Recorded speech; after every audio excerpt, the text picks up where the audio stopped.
So with that, Teresa, I'll turn it over to you to read the agenda. Thank you, Councilmember. Madam Clerk, I'm present. Okay, Councilmember. The regular meeting of the City Council for Thursday, December 3rd, 2020. Page 2. 1. Approval of the minutes, November 5th, 2020 and November 19th, 2020. Special orders of business. All special orders of business are temporarily postponed due to the COVID-19 pandemic. Consent agenda. All documents have been electronically submitted. Communication from Teresa R. Beecher, Council Research Officer, New Orleans City Council, submitting the recommended agenda items for deferral for the December 3rd, 2020 regular council meeting due to the COVID-19 pandemic. Page 3, number 2, communication from Aaron Spears, Chief of Staff and Council Utility Regulatory Office, submitting the transmittal document for the communications related to electric and gas utility matters to be received by the Council of the City of New Orleans at its meeting on December 3rd, 2020. Communications submitted by Entergy New Orleans, LLC, ENO. 1. December 9th, 2020, technical meeting number 1 materials, UD 2002. 2. Purchased gas adjustments for the December 2020 billing cycle, submitted pursuant to Resolution R03-272, UD 1807. 3. Purchased power cost recovery adjustments for the December 2020 billing cycle, submitted pursuant to Resolution R2067, UD 1807. 4. Environmental adjustments for the December 2020 billing cycle, UD 1807. 5. Fuel adjustments for the December 2020 billing cycle, submitted pursuant to Resolution R2067, UD 1807. 6. Updated exhibits to ENO Supplemental Community Solar Implementation Plan, UD 1803. 7. New Orleans Solar Station Project Monitoring Report, UD 1806. 8. New Orleans Power Station Monitoring Report for the third quarter of 2020, submitted pursuant to Resolution R1865, UD 1602. 9. Quarterly Report of Natural Gas Storage Program Costs and Benefits, submitted pursuant to Resolution R91-102. Other communications. 1. Comments, UD 1901, submitted by American Association of Blacks in Energy. 2. Recommendation Memorandum, UD 2001, submitted by Council Utility Regulatory Office. Page 4, number 3, communication from David W. Gernhauser, Secretary, Board of Liquidation, City Debt, submitting the Board of Liquidation City Debt adopted a resolution recommending to the City Council a millage levy of 19.5 mils to service the bonded debt of the city during the year 2021. 4. Communication from Nikki Swalzinski, requesting to appeal the Vieux-Carré Commission's decision of approval on October 21st, 2020 of the courtyard plan for the property located at 1005-1009 St. Philip Street. Suggested hearing date set for 12/17/20. Number 5, communication from Jeannie C. Aubrey, Elections Division Supervisor, Clerk's Office, Criminal District Court, submitting the election results for the November 3rd, 2020 proposition election. Page 5, number 6, communication from Brian Desatel, requesting the withdrawal of a non-conforming use for 2408 through 2410 Constant Street, a request for a multifamily home. Number 7, communication from Victoria Lewandowski, Economic Development Liaison, Councilmember Cindy Nguyen, transmitting the Board of Commerce and Industry approved 6 ITEP applications in Orleans Parish for City Council review. City ITE application 2017-0466, 5500 Chef Mentor Highway, the Folgers Coffee Company. ITE application 2017-0467, 14601 Old Gentilly Road, the Folger Coffee Company. ITE application number 2018-0297 for 14601 Old Gentilly Road, the Folger Coffee Company. ITE application number 2018-0298, 5500 Chef Mentor Highway, the Folger Coffee Company. ITE application number 2019-0391 for 5500 Chef Mentor Highway, the Folger Coffee Company. ITE application number 2019-0392, 14601 Old Gentilly Road, the Folger Coffee Company. A suggested hearing date has been set for 12/17/20. Page 6, number 8, communication from Allison Port, Legislative Director, Councilmember Kristin Palmer, transmitting the Mayor's Office of Economic Development's recommendation of approval and requesting the scheduling of a public hearing for the following restoration tax abatement application. RTA application number 2020-0221 for 201 North Rampart Street by 201 North Rampart LLC. Suggested hearing date set for 12/17/20. Number 9, communication from L. Ronald Foreman, President and CEO, Audubon Nature Institute, submitting a copy of the 2021 budget for facilities managed by Audubon Nature Institute on behalf of the Audubon Commission in accordance with the Home Rule Charter. Number 10, communication from Jenna D. Burke, Director of Land Use, Councilmember J.H. Banks, transmitting the Mayor's Office of Economic Development's recommendation of approval and requesting the scheduling of a public hearing for the following restoration tax abatement application. RTA application number 2018-0421 for 3229 Loyola Avenue and 3233 Loyola Avenue by NOLA Fund 2 LLC. Suggested hearing date set for 12/17/20. Page 7, number 11, report of the Executive Director of the City Planning Commission, transmitting zoning docket numbers 8220, Councilmember Banks, 8320, all council members, 9120, Councilmember Brossett, 9220, Councilmember Brossett, council deadline being 2/1/21, and a report provided for information purposes only, the 2021 DDD budget and work plan for all council members with a deadline of none. Suggested hearing date set for 12/17/20. Number 12, calendar number 33,165 by Councilmember Williams has been withdrawn. Page 8, number 13, calendar number 33,166 by Councilmember Kristin Palmer has been withdrawn. Number 14, calendar number 33,167 by Councilmember Banks has been withdrawn. Page 9, number 15, calendar number 33,168 by Councilmember Wynn has been withdrawn. Number 16, calendar number 33,169 by Councilmember Giarrusso has been withdrawn. Page 10, number 17, calendar number 33,170 by Councilmember Brossett has been withdrawn. Council members, we have received 2 communications that we need to suspend the rules to receive. The first is a communication from Latifah E. Harris, Deputy Director of Code Enforcement, City of New Orleans, submitting the following information concerning the adoption of the proposed rules in compliance with the City of New Orleans Code Section 21000. 1. Proposed regulations governing the implementation of the Mow-to-Own Good Neighbor Opportunity Program. 2. Legal notice of public hearing published in the Times-Picayune, the New Orleans Advocate newspaper. 3. Summary of the public hearing held concerning the Mow-to-Own Good Neighbor Opportunity Program, meeting held November 24th, 2020 at 10 a.m., and no public comments were made. And 4. A resolution regarding the Mow-to-Own Program, Good Neighbor Opportunity Program. A suggested hearing date being set for 12/17/20. Council members, we need to suspend the rules to receive this communication. So moved. Can I get a second, please? Second. Seconded by Councilmember Giarrusso. Madam Clerk. Ms. Temple. All in favor, say aye to suspend the rules. Aye. Aye. Hearing no nays, the rules are suspended. Thank you, Councilmember. The second communication is from Andrew Sullivan, providing the initial report of the City Council Streets Renaming Commission, electronically submitted to the Office of Councilmember Kristin Palmer on November 30th, 2020, in accordance with Motion M2170, as amended by Motion M2374. This communication is for informational purposes only. Council members, we need to suspend the rules to receive this communication. So move. Second. Moved by Councilmember Giarrusso, moved by Councilmember Banks, seconded by Councilmember Giarrusso. All in favor? Aye. Any nays? Hearing no nays. 6-0, Madam Clerk. Councilmember, I just want to also let y'all know that when we get ready to do the agenda the regular way, these same 2 items will come under suspension one more time to be placed on the agenda. Right now, we're receiving them, but it will come up one more time under suspension to be placed on the agenda. So I just wanted to put that on y'all radar. Yes, ma'am. Thank you. You're welcome. The regular agenda, page 11. 1. Communication from Lisa D. Alexis, President of the New Orleans Tourism and Cultural Fund, transmitting the Economic Development Plan for New Orleans Tourism and Cultural Fund, NOTCF, as revised and adopted by the NOTCF Board on November 16th, 2020, and its 2020 program budget. This item has been withdrawn. 2. Legislative grouping RTA tax abatement. 2A, communication of Jenna D. Burke, Director of Land Use, District B, requesting to schedule a public hearing for the following restoration tax abatement application and transmitting the report on behalf of the Mayor's Office of Economic Development, approving the request. RTA application number 2019-0059 for 131 Carondelet Street, New Orleans Redevelopment Partners 2, LLC.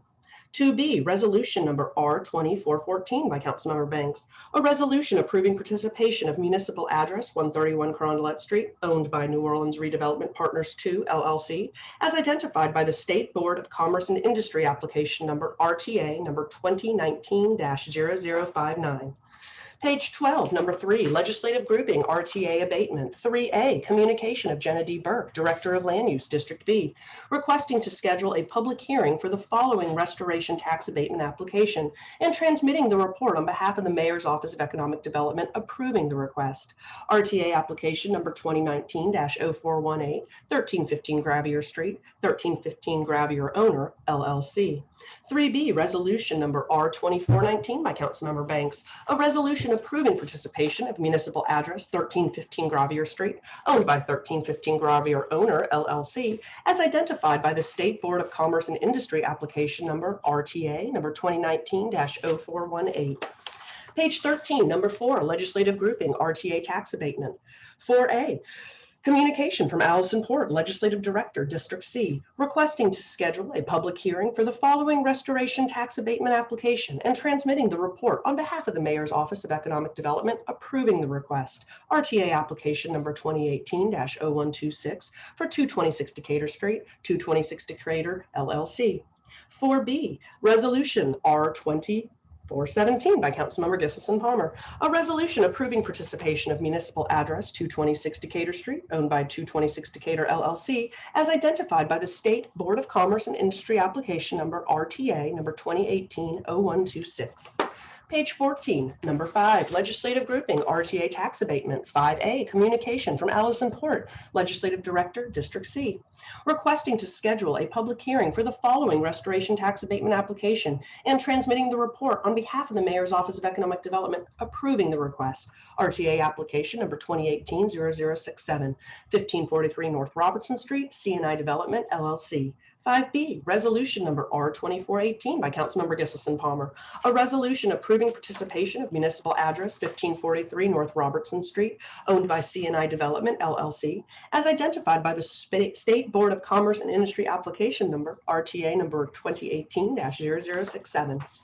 Page 15, number 6, legislative grouping RTA tax abatement. 6A, communication from Victoria Lewandowski, Economic Development Liaison, District E, requesting to schedule a public hearing for the following restoration tax abatement application and transmitting the report on behalf of the Mayor's Office of Economic Development approving the request. RTA application number 2019-0490 for 6324 Chef-Mentor Highway, 6400 Chef-Mentor LLC. 6B, resolution number R2411 by Councilmember Nguyen, a resolution approving participation of municipal address 6324 Chef-Mentor Highway, owned by 6400 Chef-Mentor Highway LLC, as identified by the State Board of Commerce and Industry application number RTA number 2019-0490. Page 16, land use matters. All land use matters are scheduled to commence at 11 a.m. or thereafter. All public comments on land use items are subject to City Council Rule 10.1B, whereby each land use matter is limited to a maximum public comment period of 20 minutes, with speakers being limited to 2 minutes per item. No ceding of public speaking time is permitted. Number 1, HDLC appeal of J. Nicole Weber, Weber Consulting, requesting to appeal the Historic District Landmarks Commission denial of a demolition request of more than 50% of the wall area and 50% of the roof for the property located at 5221 Coliseum Street. We've received a request to defer this item to the meeting of 12/17. Number 2, extension request of John C. Williams, Williams Architect, requesting a conditional use extension to ordinance number 27983 MCS for the property located at 1339 Cluett Street, zoning docket 9818. This has been withdrawn. Number 3, page 17, zoning request of Stephen Gernhauser, attorney at law, care of Tom and Valina Kalis for 20824 Chef-Mentor Highway. This has been deferred to the meeting of 12/17. It's been requested, excuse me. Number 4, zoning docket number 7220, Jennifer Halpern. This has been requested to be deferred to the meeting of 12/17. Page 18, number 5, zoning docket number 7620, Glenn Amity and the succession of David Amity. A deferral has been requested to the meeting of 12/17/20. Number 6, zoning docket number 7920, Danielle M. Braxton and Christopher R. Patterson. A deferral has been requested to the meeting of 12/17/20. Page 19, number 7, zoning docket number 8020, city council motion number M2265. Deferral has been requested to the meeting of 12/17/20. Number 8, zoning docket number 8120, construction and general laborers local union 99.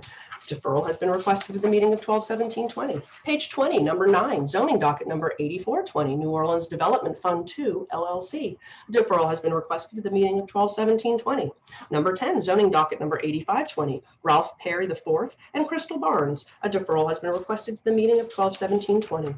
Page 21, number 11, zoning docket number 8620, Barcelo and Webb LLC. A deferral has been requested to the meeting of 12/17/20. Number 12, zoning docket number 8720, Windsor S. Dennis. A deferral has been requested to the meeting of 12/17/20. On page 22, number 13, zoning docket number 8820, Desire Community Housing Corporation. A deferral has been requested to the meeting of 12/17/20. Number 14, zoning docket number 8920, City of New Orleans and Broad Strokes LLC. A deferral has been requested to the meeting of 12/17/20. Page 23, number 15, zoning docket 9020, City Council motion M2304. A deferral has been requested at the meeting of 12/17/20. Number 16, legislative grouping. 16A, design review number 13720, North S. Liberty LLC, requesting demolition of a structure located in the Central Business District as required by Section 26.2 of the Municipal Code of Ordinances on Square 344, Lot A, in the First Municipal District, bounded by South Liberty Street, Gravier Street, Loyola Avenue, and Tulane Avenue. Municipal address 380 South Liberty Street. The recommendation of the City Planning Commission being for approval. 14B, motion number M2415 by Councilmember Banks. A motion approving the demolition permit for the property located at 380 South Liberty Street. Page 24, number 17, calendar number 32,930 by Councilmember Williams by request, has been requested to be deferred to the meeting of 12/17/20. Number 18, calendar number 32,932 by Councilmember Williams by request. A deferral has been requested to the meeting of 12/17/20. Page 25, calendar number 33,008 by Councilmembers Brossett and Kristin Palmer by request. An ordinance to amend ordinance number 28,246 MCS as amended, entitled an ordinance providing an operating budget of revenues for the City of New Orleans for the year 2020 to appropriate federal grant funds from intergovernmental transfers to the Mayor's Office of Homeland Security for Federal Emergency Management Agency reimbursement related costs and otherwise to provide with respect thereto. A request to withdraw this item has been received. Number 20, calendar number 33,009 by Councilmembers Brossett and Kristin Palmer by request. An ordinance to amend ordinance number 28,247 MCS as amended, entitled an ordinance providing an operating budget of expenditures for the City of New Orleans for the year 2020 to appropriate federal grant funds from intergovernmental transfers to the Mayor's Office of Homeland Security for Federal Emergency Management Agency reimbursement related costs and otherwise to provide with respect thereto. A request to withdraw this item has been received.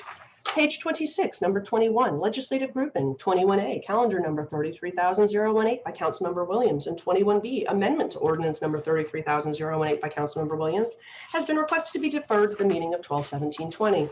Page 27, number 22, legislative grouping, 22A, calendar number 33,020 by Councilmember Williams, and 22B, substitute amendment to ordinance number 33,020 by Councilmember Williams, has been requested to be deferred to the meeting of 12/17/20. Page 28, number 23, calendar number 33,021 by Councilmember Williams has been requested to be deferred to the meeting of 12/17. Number 24, calendar number 33,146 by Councilmember Williams by request. An ordinance to grant a non-exclusive wireless franchise to Branch Communications LLC, an Oklahoma limited liability company, to construct, maintain, operate, and authorize new wireless facilities on and under the public right-of-way within the corporate limits of the City of New Orleans, with locations subject to the approval of the grantor to provide for annual payments and the furnishing of a surety bond and otherwise to provide with respect thereto. Page 29, number 25, calendar number 33,147 by Councilmember Williams has been requested to be deferred to the meeting of 12/17/20. Number 26, calendar number 33,149 by Councilmember Brossett by request. An ordinance to amend ordinance number 28,247 MCS as amended, entitled an ordinance providing an operating budget of expenditures for the City of New Orleans for the year 2020 to transfer funds within the general fund to various departments to cover overages incurred during the year for 2020 and otherwise to provide with respect thereto. On page 30, number 27, calendar number 33,155 by Councilmember Kristin Palmer by request. A deferral has been requested to the meeting of 12/17/20. Number 28, calendar number 33,156 by Councilmember Kristin Palmer by request. A deferral has been requested for this item to the meeting of 12/17/20. Page 31, number 29, calendar number 33,172 by Councilmember Brossett by request. An ordinance to adopt the Downtown Development District's 2021 plan to provide additional capital and special services, facilities, and/or improvements for the Downtown Development District of the City of New Orleans for the year 2021, and to otherwise to provide with respect thereto. We received a request to defer this item to the meeting of 12/17. Number 30, calendar number 33,180 by Councilmember Banks and Wynn by request. An ordinance to amend and reordain section 66.312, 66.314, 66.315, 66.316, and 66.317 of the Code of the City of New Orleans to require property owners to keep grass below 10 inches, to clarify notice requirements and procedures for billing owners for work done by the city, and otherwise to provide with respect thereto. On page 32, number 31, calendar number 33,181 by Councilmember Brossett by request. An ordinance to amend and reordain ordinance number 28245 MCS entitled an ordinance providing a capital budget for the year 2020 to effect the following change to the 2020 capital budget: to de-appropriate funds from the Chief Administrative Office, the Department of Public Works, the New Orleans Fire Department, the New Orleans Police Department, the New Orleans Public Library, the Department of Parks and Parkways, and the New Orleans Recreational Development Commission to appropriate funds to the Chief Administrative Office, the Department of Property Management, the Department of Public Works, the Municipal Yacht Harbor, the New Orleans Fire Department, the New Orleans Police Department, the New Orleans Public Library, the Department of Parks and Parkways, and the New Orleans Recreational Development Commission, and otherwise to provide with respect thereto. Number 32, calendar number 33,182 by Councilmember Brossett by request. An ordinance to amend ordinance 28,245 MCS as amended, entitled an ordinance providing a capital budget for the year 2020 in accordance with the provisions of section 3.117 and 4.206 1 through F of the city charter, and otherwise to provide with respect thereto. On page 33, number 33, calendar number 33,184 by Councilmember Moreno. Deferral has been requested to the meeting of 12/17/20. Number 34, motion lying over number M2326 by Councilmember Giarrusso. This item has been requested to be deferred to the meeting of 12/17/20. Page 34, number 35, motion number M2405 by Councilmember Wynn by request. Tabulating the votes cast for and against the Lake Willow Subdivision Improvement District proposition in the election held on Tuesday, November 3rd, 2020. Votes for 179, votes against 94, total votes 273, majority of votes are for at 179. Number 36, motion number M2406 by Councilmember Wynn by request. Tabulating the votes cast for and against the North Kenilworth Improvement and Security District proposition in the election held on Tuesday, November 3rd. Votes for 257, votes against 158, total votes 415, majority of votes for 257. Page 35, number 37, motion number M2407 by Councilmember Brossett by request. Tabulating the votes cast for and against the Lakeshore Crime Prevention District proposition in the election held on Tuesday, November 3rd, 2020. Votes for 853, votes against 147, total votes 1,000, majority of votes for 853.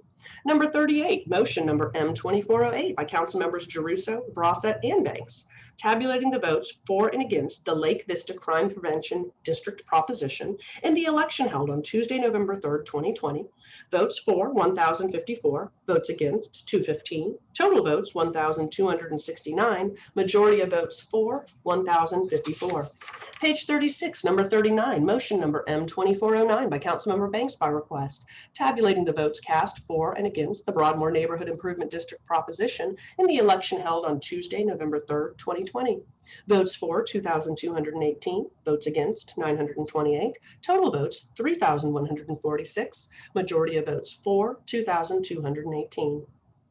Number 40, motion number M2410 by Councilmember Wynn, directing the City Planning Commission to conduct a public hearing to consider amending and reordaining Ordinance MCS 4264 as amended by Ordinance number 26413 MCS as amended, the comprehensive zoning ordinance of the City of New Orleans, to effect a zoning change in the lower Ninth Ward bounded by Florida Avenue, St. Bernard Parish, St. Claude Avenue, and the Industrial Canal on all lots therein currently zoned SB1 Suburban Business District and SB2 Pedestrian-Oriented Corridor Business District, to designate them as HUMU Neighborhood Mixed Use District to facilitate residential uses by right that are currently prohibited within the existing SB1 and B2 designations.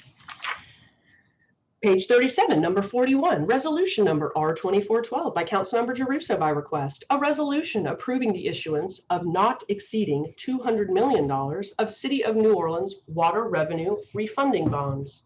This item was scheduled to be heard at 12:30. Number 42, resolution number R2413 by Councilmember Giarrusso by request. A resolution approving the issuance of not exceeding $215 million of City of New Orleans sewage service revenue refunding bonds. This item is scheduled to be heard at 12:30.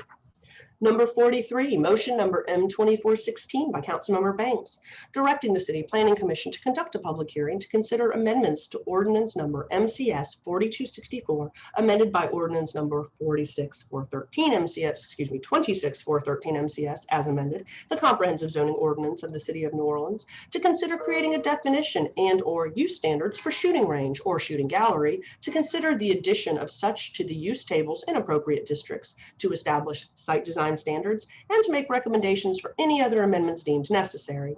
Staff should consider indoor and outdoor uses as well as on-site retail sales. In the course of review, CPC should study regulations in similarly situated municipalities, including but not limited to nearby parishes in southeastern Louisiana, as well as applicable state regulations to guide potential amendments. Number 44, ordinances on first reading. That is the regular agenda for December 3rd.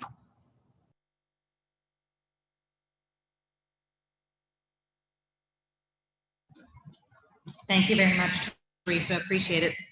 Okay, so with that, we're going to go into a quick recess to allow for people to submit public comment. Once again, the website to go to is our website, which is council.nola.gov. So you can submit public comment for any of the agenda items that Ms. Beecher read today.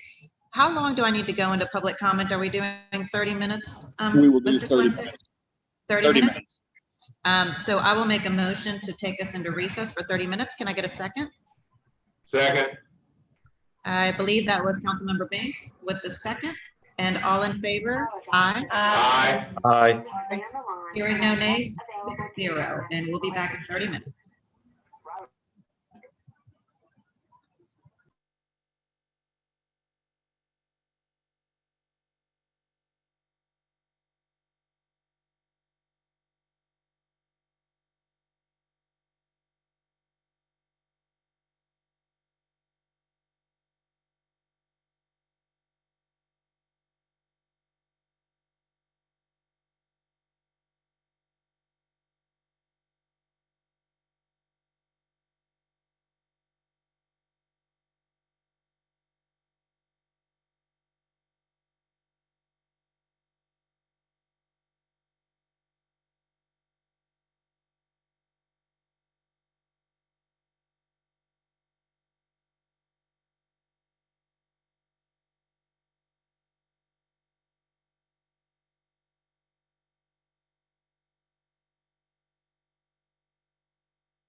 Council members, that is 30 minutes. We're ready to go when you are on the central staff research side. I don't know if the clerk is ready, but we're good to go at your pleasure. We have 17 comments all total. We have more now, 20. And the clerk is ready whenever they are.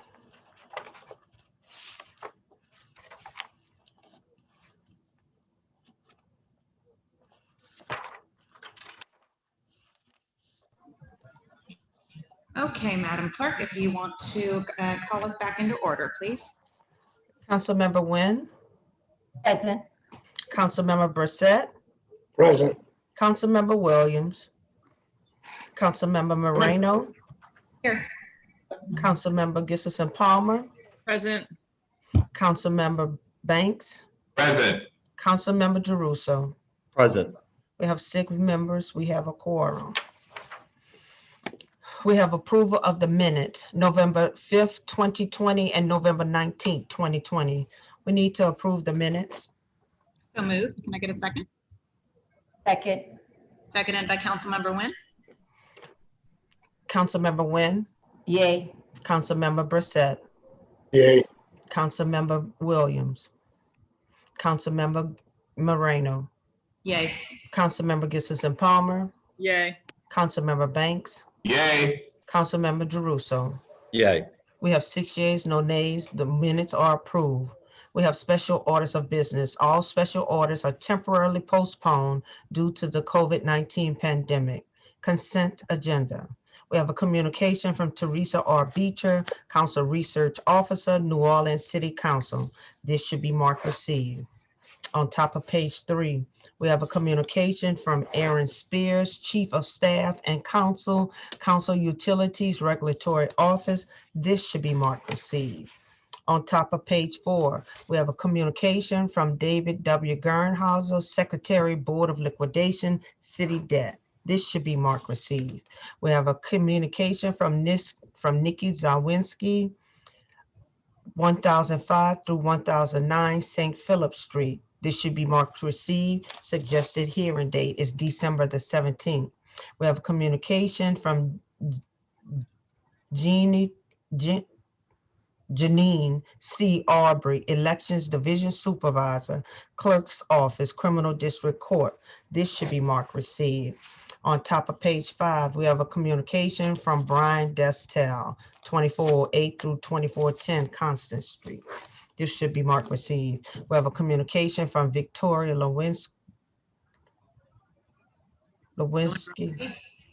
Economic Development Liaison, Councilmember Cindy Nguyen. This should be marked received. Suggested hearing date is December 17th. On top of page 6, we have a communication from Allison Port, Legislative Director, Councilmember Kristin Palmer. This should be marked received. Suggested hearing date is December 17th. We have a communication from L. Ronald Foreman, President and CEO, Audubon Nature Institute. This should be marked received. We have a communication from Jenna D. Burke, Director of Land Use, Councilmember J.H. Banks. This should be marked received. Suggested hearing date is December 17th.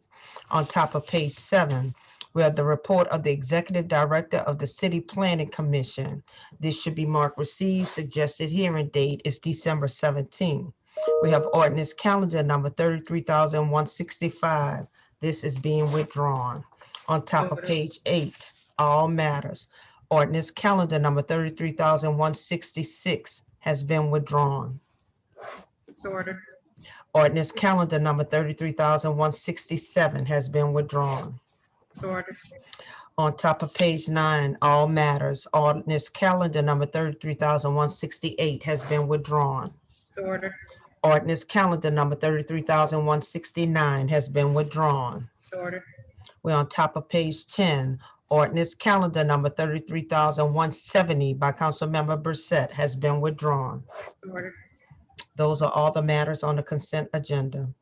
Thank you, Ms. Beecher. Is there any public comment? Yes, Councilmember, we have 10 comments on the consent agenda. The first one is from Andrew Graff on consent item 7. Actually, I think all of our comments are on the Folgers ITAP. Let me make sure. Yes, all of them are. First one from Andrew Graff.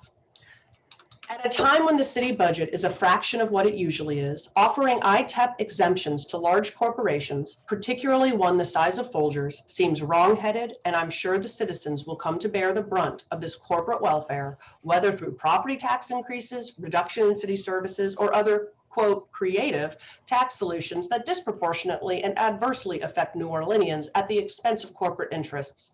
Thank you for your time. Lena Ginagrosso.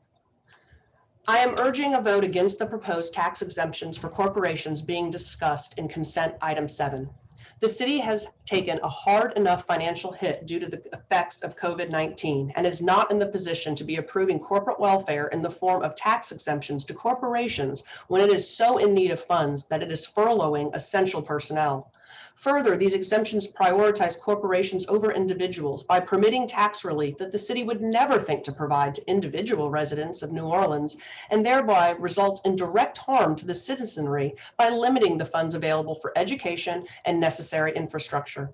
I believe New Orleans residents made it very clear only recently that they are against these types of exemptions when voting a resounding no on November 3rd against a similar proposal that would have permitted them for corporations statewide. Brianna Cervantes. Before you vote on the industrial tax exemption application on 12/17, I'd like you to imagine what the money we bathe Folgers in could be spent on if we funded the people instead of corporations. Why are we being asked to defund the library so we can fund early childhood education? We could fund larger and more robust early childhood education programs if we appropriately taxed corporations that operate in New Orleans. Why are we being asked to send more of our dollars to economic development when we could fund that department rightfully with these corporate taxes? Why are we giving Folgers a break when we are asking city employees making $35,000 a year to take a 10% pay cut? Straighten out your priorities and vote to reject these ITEP applications from Folgers on 12/17. John Lavin. Between this, other corporate tax cuts, the Wisner Fund, how many more tens of millions of dollars does this city council, the assessor, and the mayor plan to sign away during this pandemic and the resulting economic crisis? The tab is running upwards of 50 million, while public servants are being cut or plundered. I fear the council as politicians see nothing but inevitably in letting Folgers off the hook. You can't change the way things are, right? But you can, and you do still have a chance to do the right thing. And the right thing is not continuing to throw away money in the corporate garbage disposal on the backs of citizens. Bridget Conroy.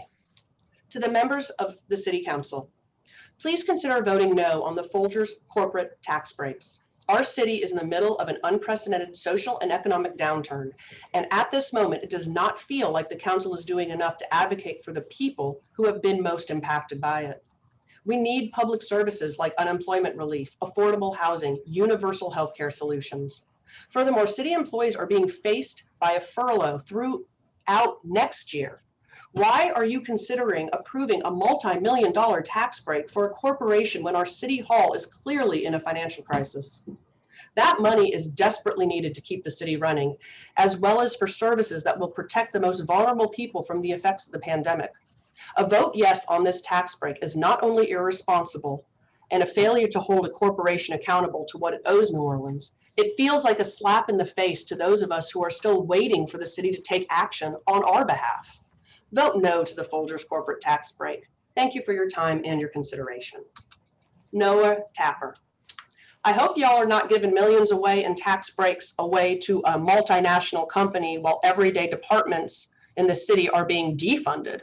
No one should close libraries in our city so that Folgers Coffee can pay their management more. Jack Reno Sweeney. This is truly disgraceful. When our city employees who work hard every day to make sure the city runs properly are furloughed, it is despicable that this or anybody would entertain a $25 million tax giveaway to a multi-international corporation.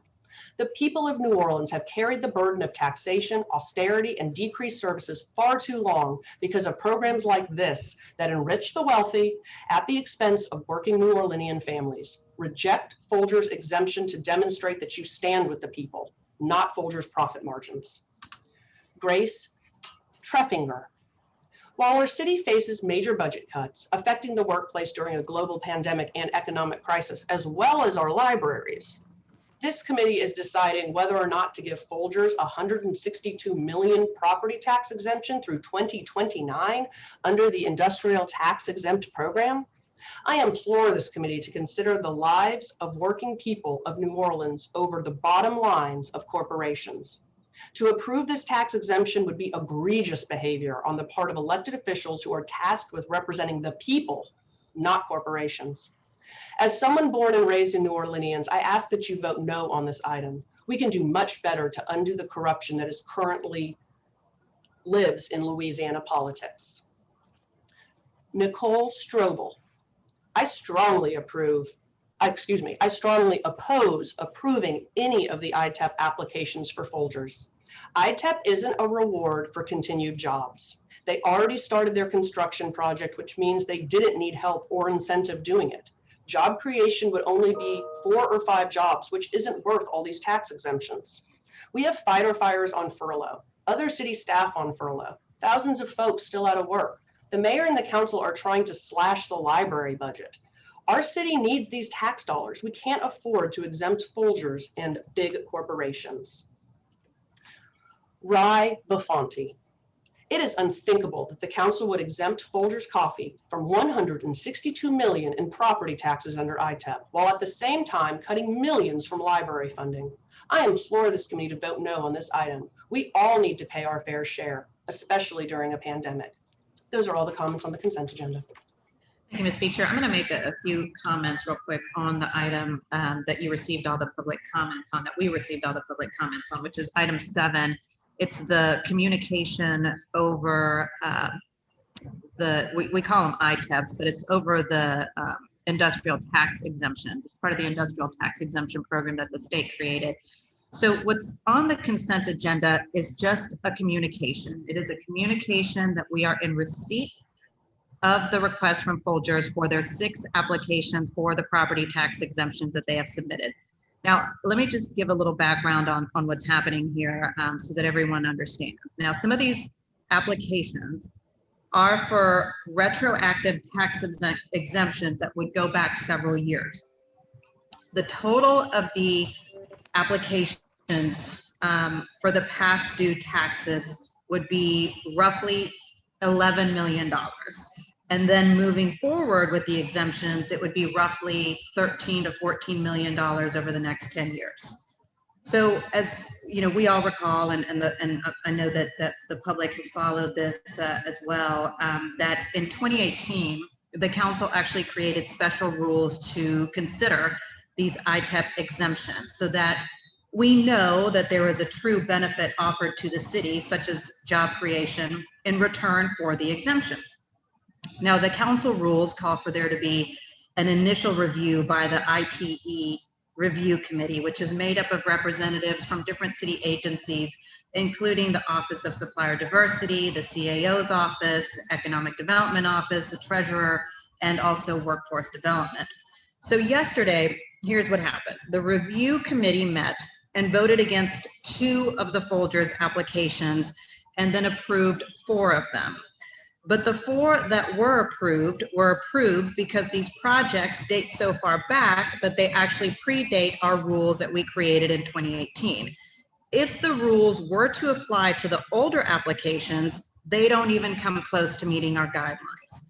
So now the council, along with the other taxing bodies in the city of New Orleans, must vote up or down on the exemptions within the next 30 days. So as we move forward with the council committee hearing and also the full council meeting to consider the Folgers applications, I just ask that we strongly consider the city's financial crisis in this determination. Can we really afford to lose out on roughly $25 million from past and future property taxes when a combination of all 6 applications brings the city less than 30 jobs? We must be a city that is supportive of economic development, but when the rest of the city's residents lose out for one project, we have to ask ourselves, is it worth it? If we put the projects on the books, it could go a long way toward aiding the city in this fiscal crisis, including reducing our public safety furloughs. At the end of the day, let's face it, homeowners and small business owners are not offered the luxury of being eligible for retroactive property tax exemptions dating years back, but the state allows large corporations to do so if the local governing bodies approve.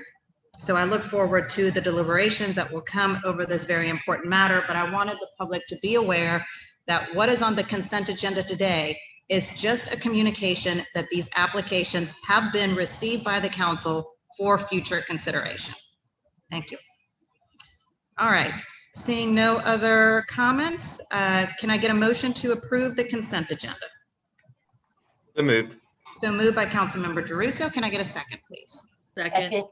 It was seconded by Councilmember Palmer. Madam Clerk. Councilmember Wynn, Aye. Councilmember Brossett, Councilmember Williams, Councilmember Moreno, Yay. Councilmember Kristin Palmer, Yay. Councilmember Banks, Yay. Councilmember Jeruso. Yay. Councilmember Brossett, I thought I heard you, but I just want to make sure. Okay, Aye. so it's six yeas, no nays, and the consent agenda is adopted. Councilmember Banks. Thank you, Madam Clerk. I'd like to ask for a point of personal privilege.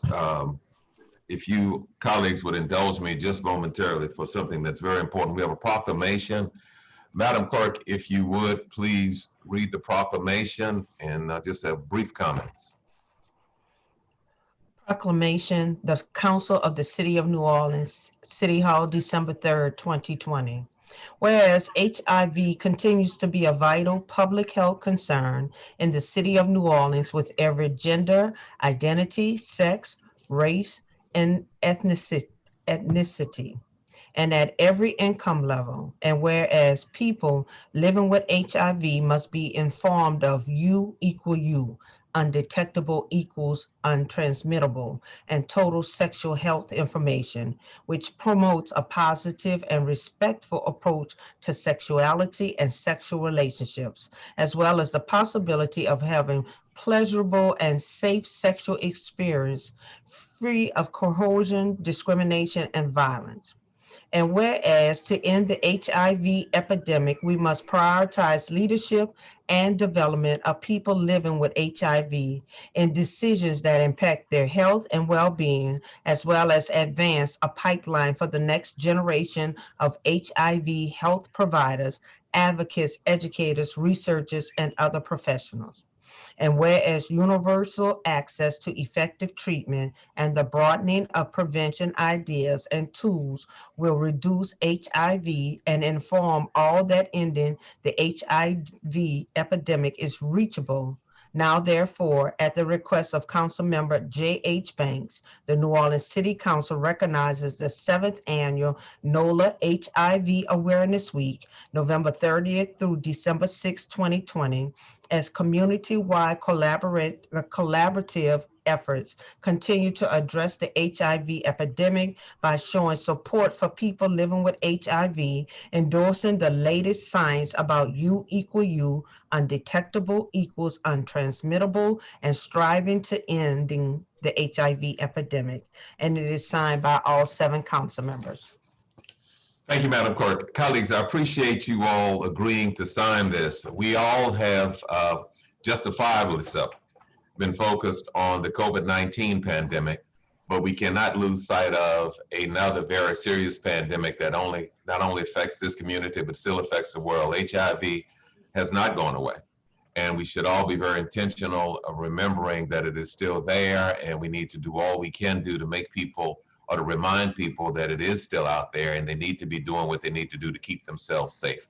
This is, again, not the most pleasurable topic. Pandemics are not the funnest thing to talk about, but we find ourselves faced with them and they adversely affect far too many members of our community. So with that, I appreciate you all joining with me. And we just want to keep the ball in front of folks and let them know that this is still out there. Be intentional and put this one on your list of things to do to make sure that you keep yourself safe. So with that, thank you all. Thank you, Councilmember. Would you like to make the motion to adopt? No, it was a a proclamation. Okay, wonderful, great. But I'll adopt it, but it's a proclamation. I thought it was a resolution. No, that's great. Okay, thank you. Thank you. Madam We Clerk. have a communication from Latifah E. Harris, Deputy Director of Court Enforcement, City of New Orleans, submitting the following information concerning the adoption of the proposed rules in compliance with the City of New Orleans Code Section 2-1000. Number one, proposed regulations governing implementation of the Mode to Own Good Neighbor Opportunity Program.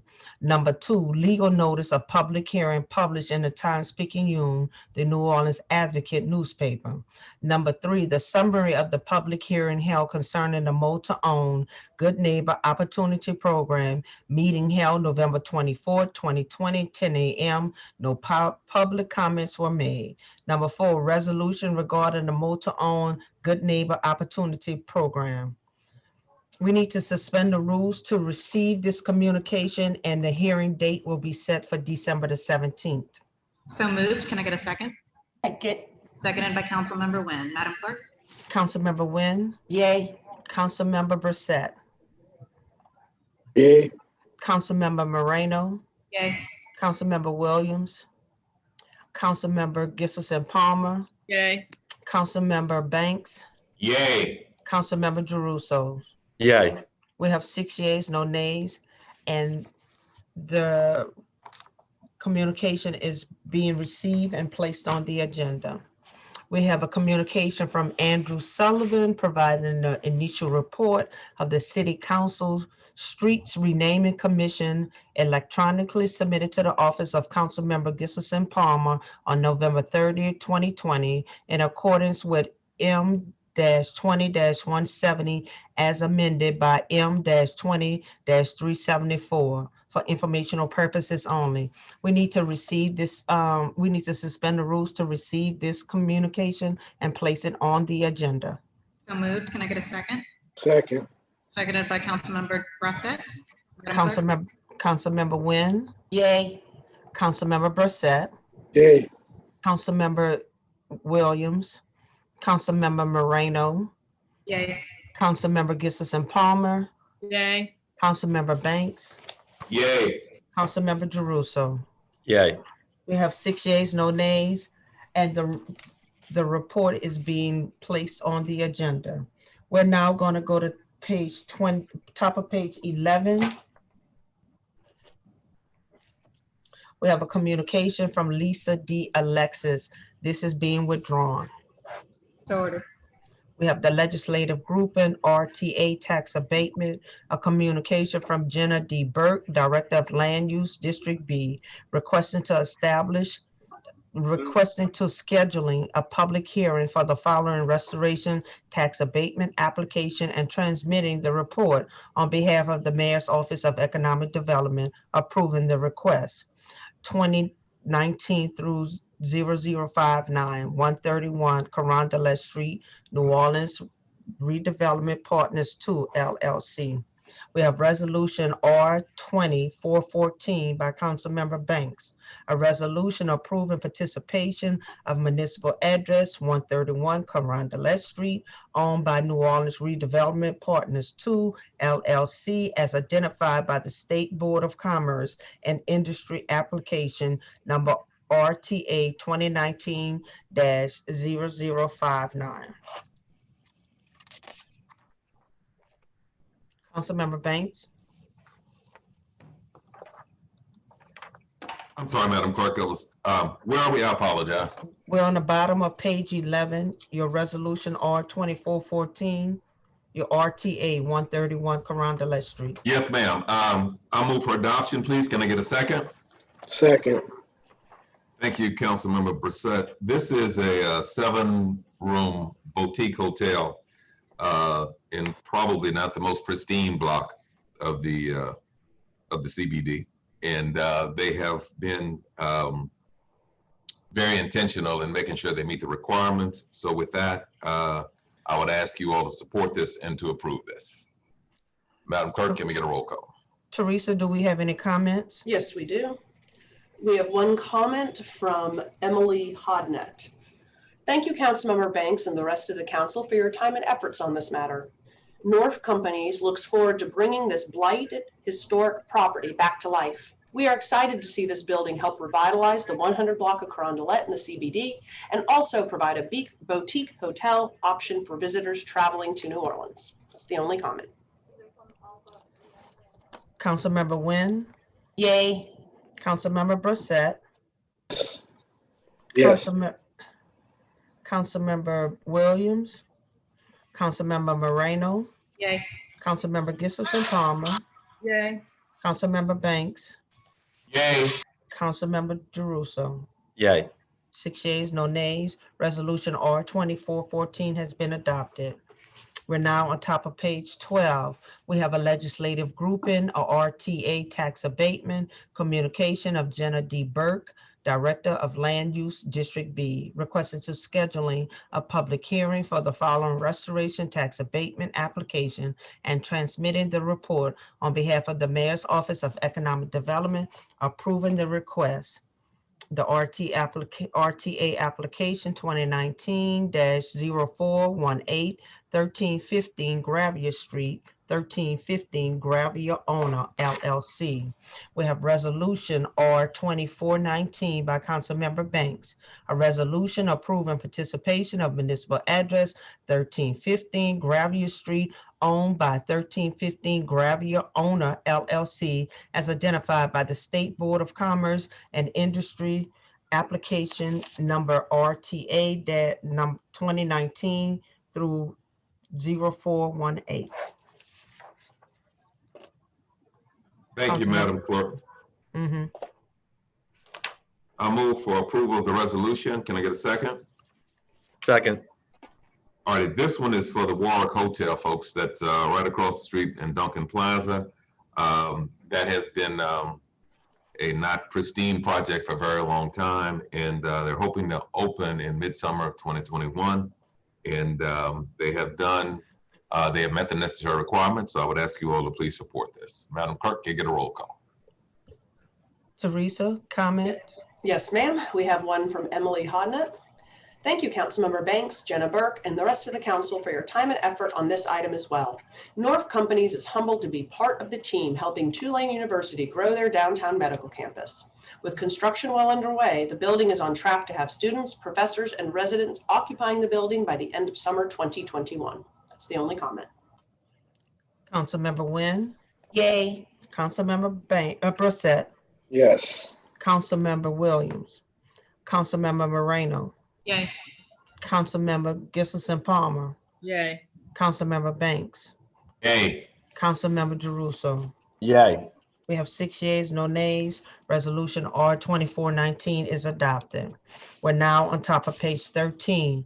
Legislative grouping, RTA, tax abatement, communication from Allison Port, Legislative Director, District C, requesting to schedule a public hearing for the following restoration tax abatement application and transmitting the report on behalf of the Mayor's Office of Economic Development, approving the request. The RTA application 2018 through 0126, 226 Decatur Street, 226 Decatur LLC. We have a resolution R2417 by Councilmember Gissison Palmer, a resolution approving participation of municipal address 226 Decatur Street owned by 226 Decatur LLC as identified by the State Board of Commerce and Industry, application number RTA number 2018-0126. Thank you. I move for approval. Second. Thank you. Y'all, this RTA at 226 Decatur is for a mixed-use development, which will reactivate a historic building that's been vacant for 40 years. There'll be a commercial ground floor tenant, a shoe store, and 6 residential units on the upper floors. The applicant also exceeded the DBE requirements with 55% of DBE utilization. With that, are there any public comments? No, ma'am. Thank you. Council members, any comments or questions?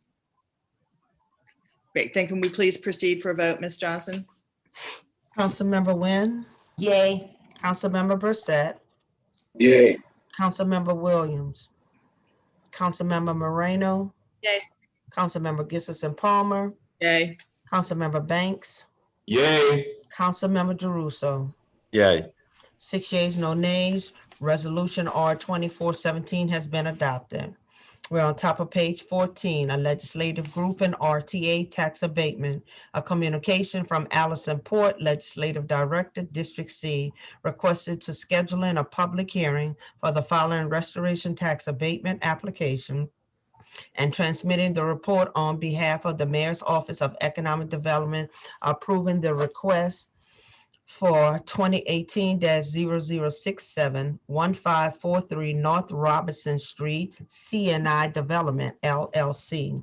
We have Resolution R 2418 by Councilmember Gissison Palmer, a resolution approving participation of municipal address 1543 North Robinson Street, owned by CNI Development, LLC, as identified by the State Board of Commerce and Industry, application number RTA 2018-0067. Thank you so much. I move for approval. Do I have a second? Second.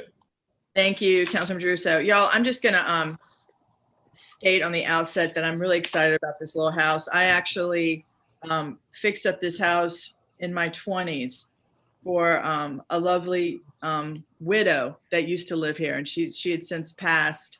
And so it was with a heavy heart that I would drive by it all the time, because it's right there next to St. Bernard Avenue, and watch it go into disrepair and decay. And she was just an absolutely lovely woman. Anyway, so when I saw that this came across the wire, I was so thrilled. And I was also thrilled that it was Mr. Kennedy's group that have renovated this. And so this RTA is for the renovations of this wonderful little single family home that is in desperate need of affordable housing in the neighborhood of Tremay. It's also a great area because it's literally one block off of St. Bernard, where Nora is going to be doing a housing development, where you can also walk to the Circle Food Store. And I just also want to say that Mr. Kennedy's group should be commended for reaching 100% DBE utilization and satisfying all 7 of the RTA program criteria for residential developments. So that's why I am very excited about this project and the work that Mr. Kennedy is doing. Really maintaining the fabric of our older neighborhoods, not just from the historical perspective, but ensuring that the diversity of these neighborhoods are kept. So with that, do we have any public comments? Yes, Councilmember, we have one. It's from Stephen Kennedy. Council members, this project was done in partnership with the City of New Orleans to offer affordable housing in our city. The redevelopment of this historic property is located near a grocery store, public transportation, New Orleans culture, and employment opportunities. We have exceeded the city's 35% DBE goal and actually achieved 100% DBE participation by hiring a minority general contractor. It is programs like the restoration tax abatement that help reduce the large jump in property taxes, especially for affordable housing developments. Thank you for the opportunity to present comments on behalf of our company, and I hope that this council can support resolution number R 2418 by Councilmember Palmer. P.S. There is a correction needed in the resolution. It should state CNI Redevelopment LLC instead of CNI Development LLC. Thank you. Great, thank you. Is that it, Teresa? Yes, ma'am. All right, thank you so much. Ms. Johnson, would you please call for a vote? Councilmember Wynn, yay, Councilmember Brossett, Yay. Councilmember Williams, Councilmember Moreno, Yay. Councilmember Gissison Palmer, Yay. Councilmember Banks, Yay. Councilmember Jeruso. Yay. 6 yeas, no nays. Resolution R 2418 has been adopted.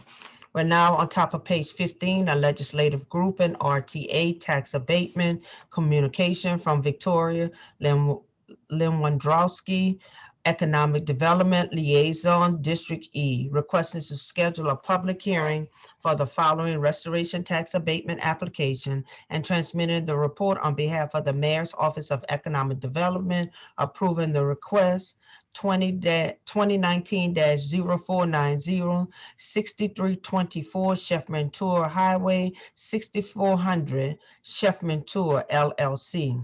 We have Resolution R 2411 by Councilmember Nguyen, a resolution approving participation of municipal address 6324 Sheffman Tour Highway, owned by 6400 Sheffman Tour LLC, as identified by the State Board of Commerce and Industry application number RTA 2019-0490. Thank you, Madam Clerk. Colleagues, this is an initial 5-year request for a restoration tax abatement at 6324 Sheffman Tour Highway, or also known as the Caveman Hotel, right by the high rise, to assist in transforming the vacant building into a mixed-use commercial and residential property. The job value is $7 million.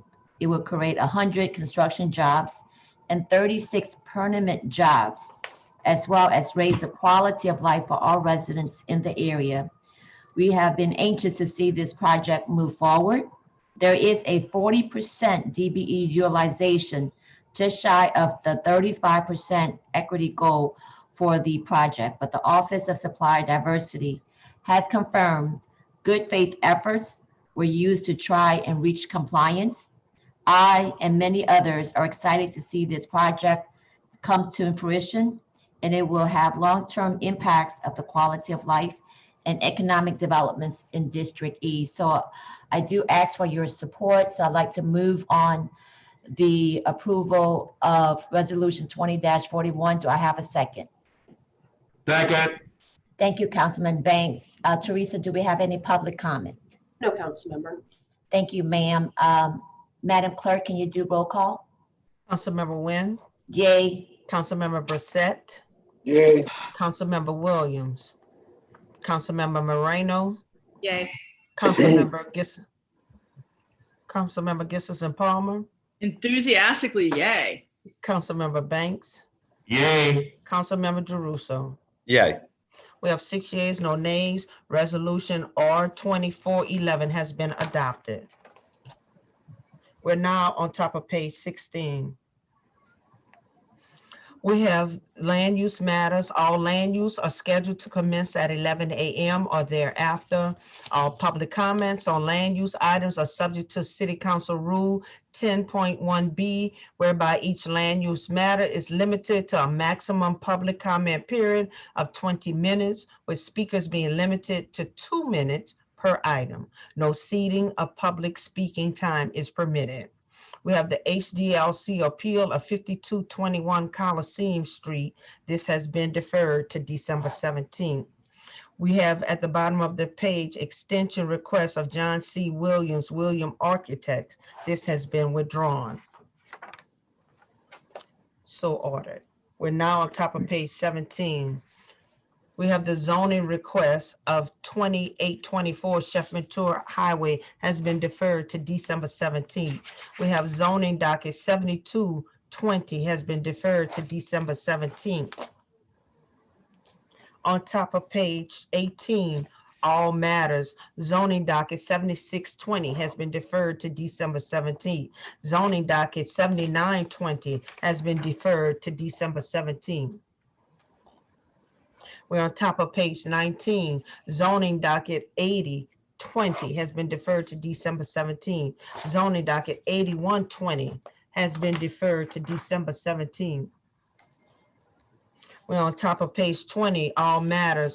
Zoning docket 8420 has been deferred to December 17th. Zoning docket 8520 has been deferred to December 17th. On top of page 21. All matters. Zoning docket 8620 has been deferred to December 17th. Zoning docket 8720 has been deferred to December 17th. We're on top of page 22. Zoning docket 8820 has been deferred to December 17th. Zoning docket 8920 has been deferred to December 17th. We're on top of page 23.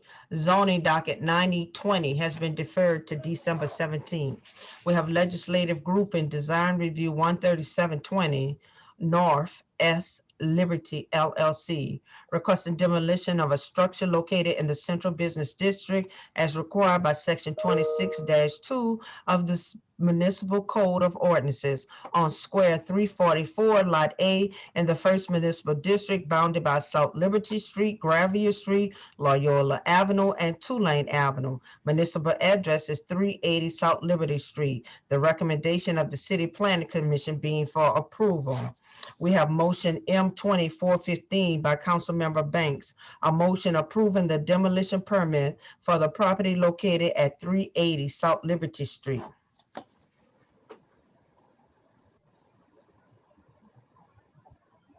Councilmember Banks?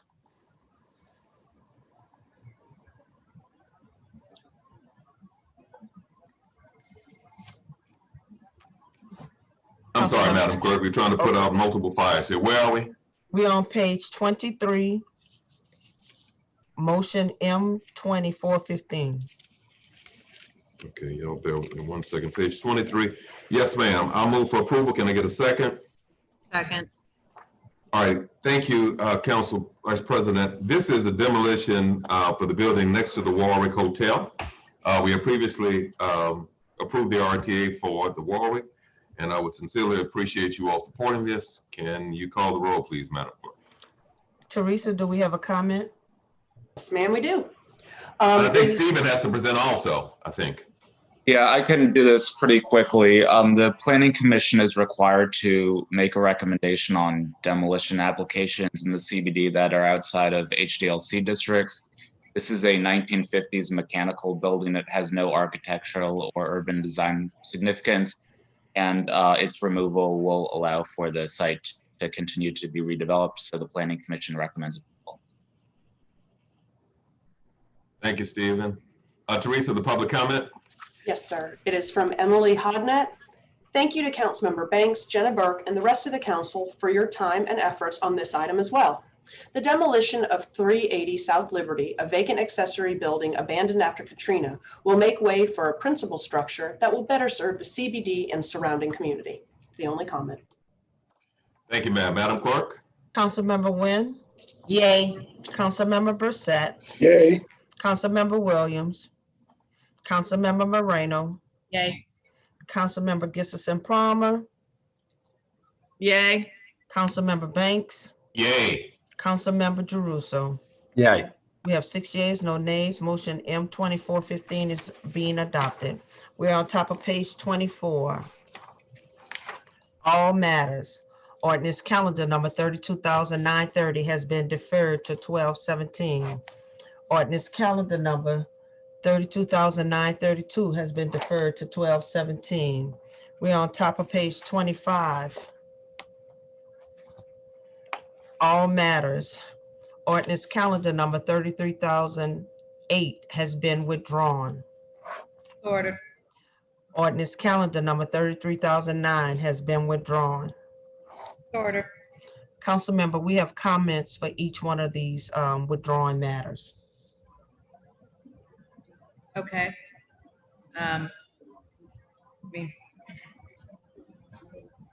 Teresa? I defer to executive council. My understanding is we didn't read on withdrawn, but Okay, I'm happy to do so. These items are being resubmitted, so don't worry about the public comment. These are withdrawn. Can you save those public comments for whatever item, I guess, comes next? Is that right? Resubmitted? okay. Okay. We're on top of page 26. We have legislative grouping, ordinance calendar number 33,018, as well as the amendment to ordinance calendar number 33,018 has been deferred to 12/17. We're on top of page 27, all matters. We have a legislative grouping, ordinance calendar number 33,020, as well as the amendment to 33,020 is being deferred to 12/17. We have on top of page 28, ordinance calendar number 33,021 has been deferred to 12/17. At the bottom of the page, ordinance calendar number 33,146 by Councilmember Williams by request. An ordinance to grant a non-exclusive, is somebody going to add their name to this, or are we going to come back to this? He should be here shortly. We can come back to it. Okay, we'll come back to it. Now on top of page 29, ordinance calendar number 33,147 has been deferred to 12/17. Ordinance calendar number 33,149 by Councilmember Brossett by request.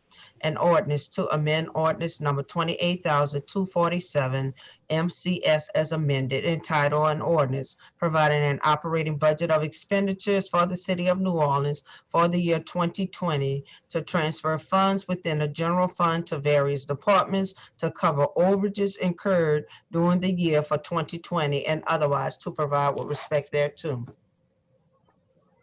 Thank you, Madam Clerk.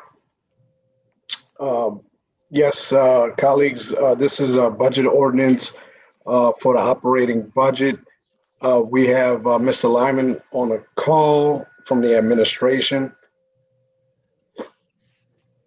Councilmember Brossett and fellow council members. As mentioned, this particular ordinance is the annual cleanup ordinance, and it's intended to rectify departmental overages and personal services primarily. The overages are based on the city's monthly personal services projection. And just as a reminder, we've been reporting on these overages for various departments throughout the calendar and fiscal year to you all at the monthly meetings.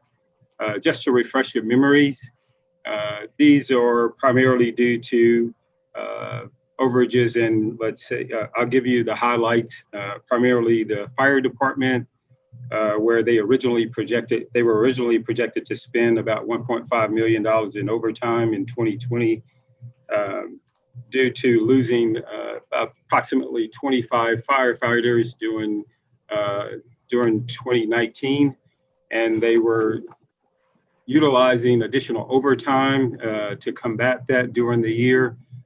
So this overage was certainly expected, and as they've added additional firefighters through classes, we've been able to rectify that problem somewhat.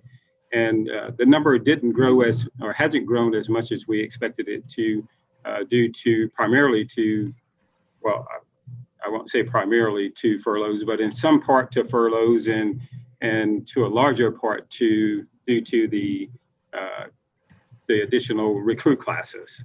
Another issue that just to remind you, we went over several times this year is with respect to JJIC. During 2020, the budget process, we noted in presentations to you all that additional budget liabilities were planned to adjust in 2020 due to uncertainty regarding costs of staff in the new expansion at JJIC. So that was totally expected as well. As you might recall from mosquito control, they took on new responsibilities as a result of COVID relating to sanitizing areas and controlling rodent populations. That increased their overtime spending during the year. At the clerk's office, you remember, if you recall, reductions made in, as there were increases due to additional costs for personnel that were a result of an agreement reached between the clerk, extending all the way back from a 2012 dispute between the clerk and the city.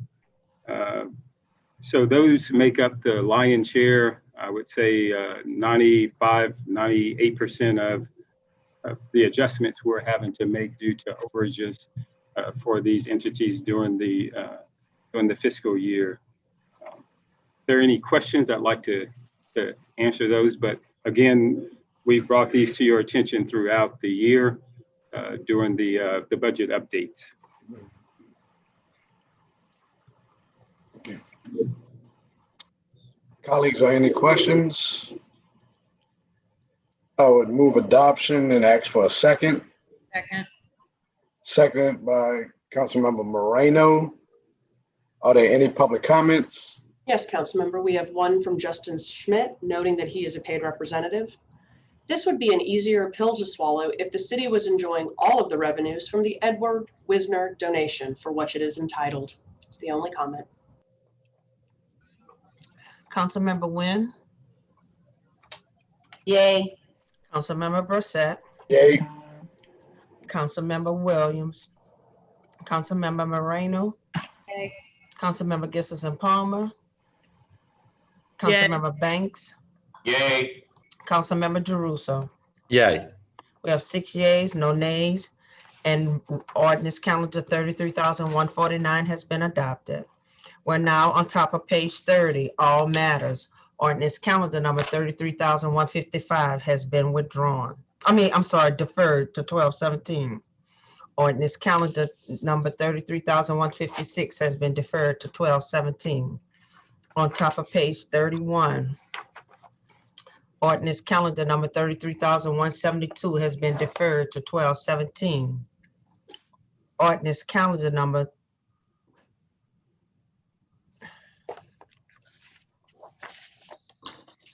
could y'all hold on one moment, please?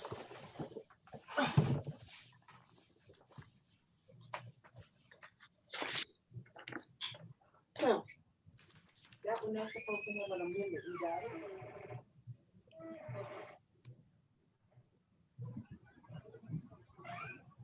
That's the question.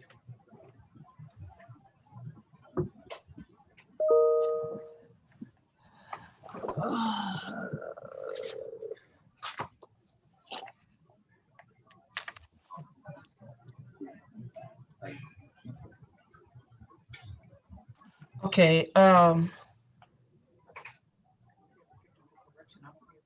okay. Ordinance calendar number 33,180 by council members Banks and Wynn by request.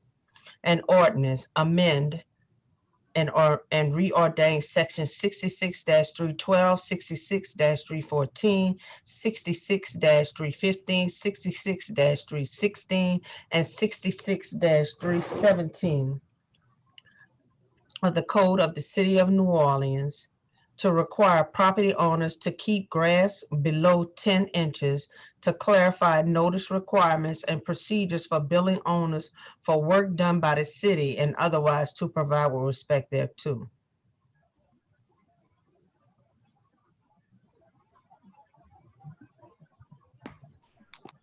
Cindy, you're going to take Yeah, this? I'm sorry. Yeah, sure. Thank you.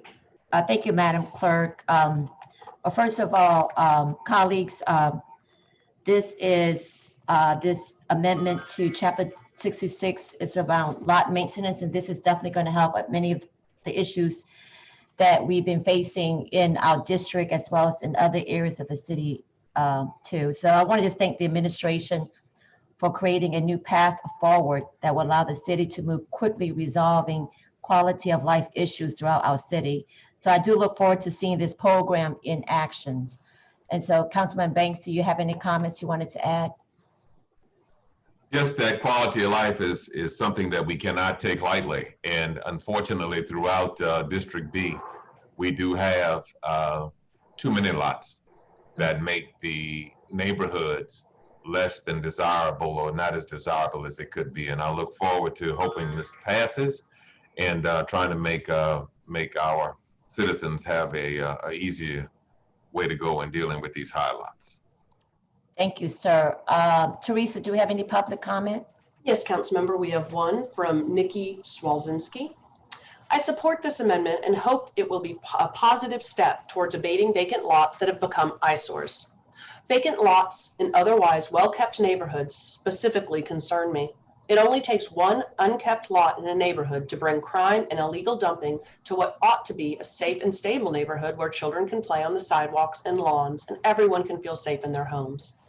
Councilmember Wynn is familiar with the specific address that has created a problem in an otherwise pristine neighborhood, and that has been difficult to solve. The owner has ignored the lot and agreed to not sell. Meanwhile, the adjacent neighbor has been broken into and has had to put in extensive security satine and arm herself just to feel somewhat safe due to gangs and bad actors hanging out there.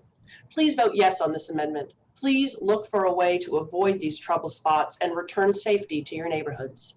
End the comment. Thank you, Teresa. Any comments from my colleagues? Hear none. Madam Clerk, can you take roll call? We need a move in a second, please. Oh, I'm sorry. Mhm. I'll go ahead and move. Second. Thank you, Councilman Banks. Madam Clerk? Councilmember Wynn, Yay. Councilmember Brossett, Yay. Councilmember Williams, Councilmember Moreno, Yay. Councilmember Gissison Palmer, Yay. Councilmember Banks, Yay. Councilmember Jeruso. Yay. We have 6 yeas, no nays. Ordinance calendar number 33,180 has been adopted. We're now on top of page 32. We have ordinance calendar number 33,181 by Councilmember Brossett by request. An ordinance to amend and reordain ordinance 28,245 MCS entitled an ordinance providing a capital budget for the year 2020 to affect the following change to the 2020 capital budget: to de-appropriate funds from the Chief Administrative Office, the Department of Public Works, the New Orleans Fire Department, the New Orleans Police Department, the New Orleans Public Library, the Department of Parks and Parkway, and the New Orleans Recreation Development Commission, to appropriate funds to the Chief Administrative Office, the Department of Property Management, the Department of Public Works, the Municipal Yacht Harbor, the New Orleans Fire Department, the New Orleans Police Department, the New Orleans Public Library, the Department of Parks and Parkways, and the New Orleans Recreation Development Commission, and otherwise to provide with respect thereto. Thank you, Madam Clerk. Members, this ordinance, which is typical every year, is a budget ordinance to reflect and adjustments for completed capital projects. This is an amendment to update the FEMA numbers, National Disaster Resilience Grant, hazard mitigation funds, reimbursed funds, bond funds. We have Vince Smith on a call from Capital Projects, as well as the CAO's office. I'm here as well, Jared. Kim DeLodge. And Mr. DeLodge, yeah. Mr. DeLodge, you want to take it, or is it? Sure, yeah. Question. Hey, Councilmember. Councilmember Palmer, you want to go ahead with your question? Yes, Or- please. Go ahead. I know what this was supposed to be heard in committee, correct, this past week, and that committee was canceled. So I have concerns, and I don't understand why Station 33 and Station 40 are being de-appropriated.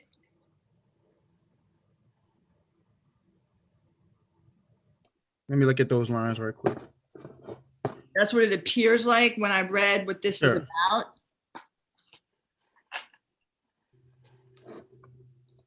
Both of those firehouses are in Algiers and in not great condition.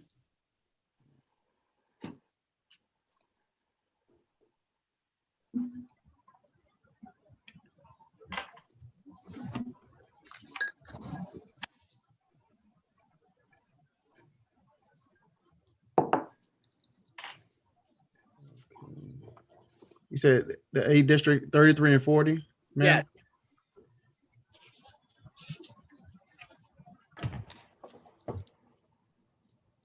Vince, are you on? That was a request that you made to balance this budget. Are you on here, Vince? Thanks. Good morning, everybody. I was talking and my line was muted. Okay. Yeah, this funding, Councilwoman, I'm looking at it and it looks like we are moving it over to the police station project, which, you know, we should be issuing an NTP on that one this month.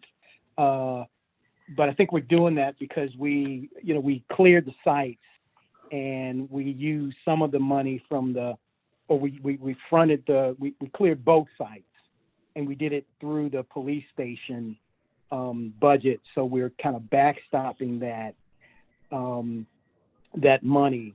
But this is not going to impact the overall funding for the fire station, which we've got an appropriation that just passed in the 2020 bond sale. So that looks like that's what this is all about. Can I get, I need some more information, because Vincent, I just don't see how taking money away from the General Meyer and the General de Gaulle firehouses, when they're both in standard condition, is not going to affect them. I also think that those lots that were cleared have been city-owned, vacant and blighted property for decades. And that money could have come out of code enforcement, or could have come out of NORA, could have come out somewhere else in terms of blight reduction, and not out of our public safety budgets. Yeah, no, we didn't do it for blight reduction. We cleared the sites just to prep for the construction work that's going to be starting. So it was, it was associated with the new buildings that, we're moving forward with. I hear you, but I'm still not comfortable. I'd like a deeper conversation about this perhaps later. Maybe could we potentially defer this, please, until we get I get a little bit more briefed on this? Would that be all right, Councilmember Brossett?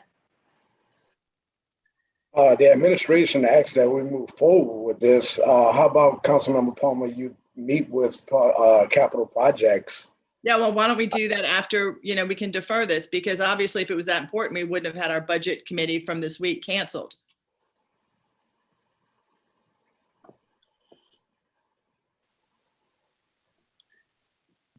They asked that we move forward. I believe that, this ordinance happens annually every year. Can I Councilwoman. Yeah. Go ahead, Vince. I was going to say that I believe, Vince, what happened in this conversation is not that you were moving money from this project. It was a temporary move until the bonds were sold, and that money would come back. Is that correct? That's what I believe when we appropriated 2021. Yeah. No, look, once again, just looking at, how the money was moved, I know that we did some site clearing on both sites. And, at the time we did the work, we just, we did it through the police station budget. And this money is just being moved over because it would have, and I don't know why we didn't go directly to this funding source as a part of the site clearing effort. But Councilwoman, help me to understand, what are you saying? You want this money to go into repairs at those two stations? Well, it's actually more like y'all need to help me understand. I'm sorry, Vincent, because I just don't, and I'd rather have a better conversation about this than passing it. Yeah. Mr. Large is saying that this is a temporary fix. You're saying it's not, that it's coming from lot clearing. And that's why we need to pull this money from two firehouses that are in substandard shape. I would rather us sit down and have a better conversation about this, so I'm aware of where the money is coming from. And I know, in addition to that, we still don't have all the money for the co-location of a new firehouse by the police station that we're going to build. So I'm anxious about taking money from small existing firehouses when we do not have the budget allocation to build the new firehouse that was, that we were promised, right? So please defer this until we get the correct answers on this. Yeah, well, look, let me just make one more statement, Councilwoman. We do have the money for the new fire station, because it was in the 2020 bonds. Well, it's been approved. That was a line item, $6.1 million in the 2020 bond sale and in this past capital budget that you guys approved. So, the next step is going to be to sell the bonds, then we can move forward with construction. So we do have the money. And I guess that's what, I'm sorry, Council woman, if I was saying that incorrectly. it's a temporary move here because we have the money, the 6.1 million that Vince is talking about, which will be sold probably around February for this fire station exists. So this is the move to fill a gap at the police station back so that can continue to move on forward. The reason we needed to do it now is not, and the reason that was asked for now is so we can move these projects forward. Every project on this list are projects that need to be closed out or started via consent decree. But I understand the confusion, but the project is funded. And it was funded and approved by council in that bond sale.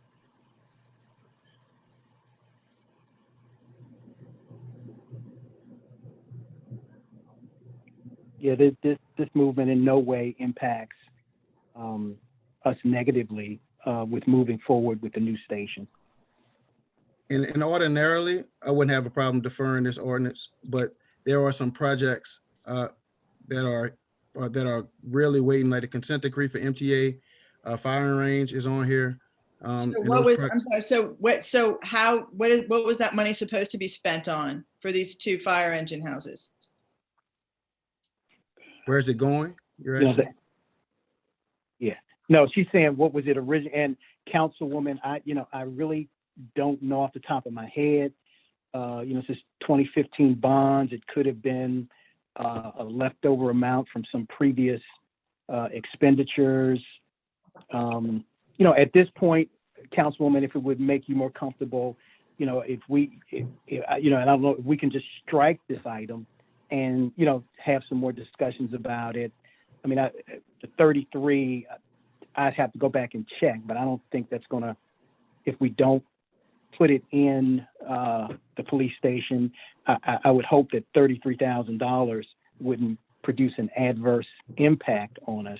But, I would almost be willing to say, okay, if we can just, if you got questions and we need to have some more conversations, if we could just strike, I don't know if you guys have line item veto opportunities, but if we could just strike this one and, we could put it back on another time if, everything works out and you're okay with it. But I don't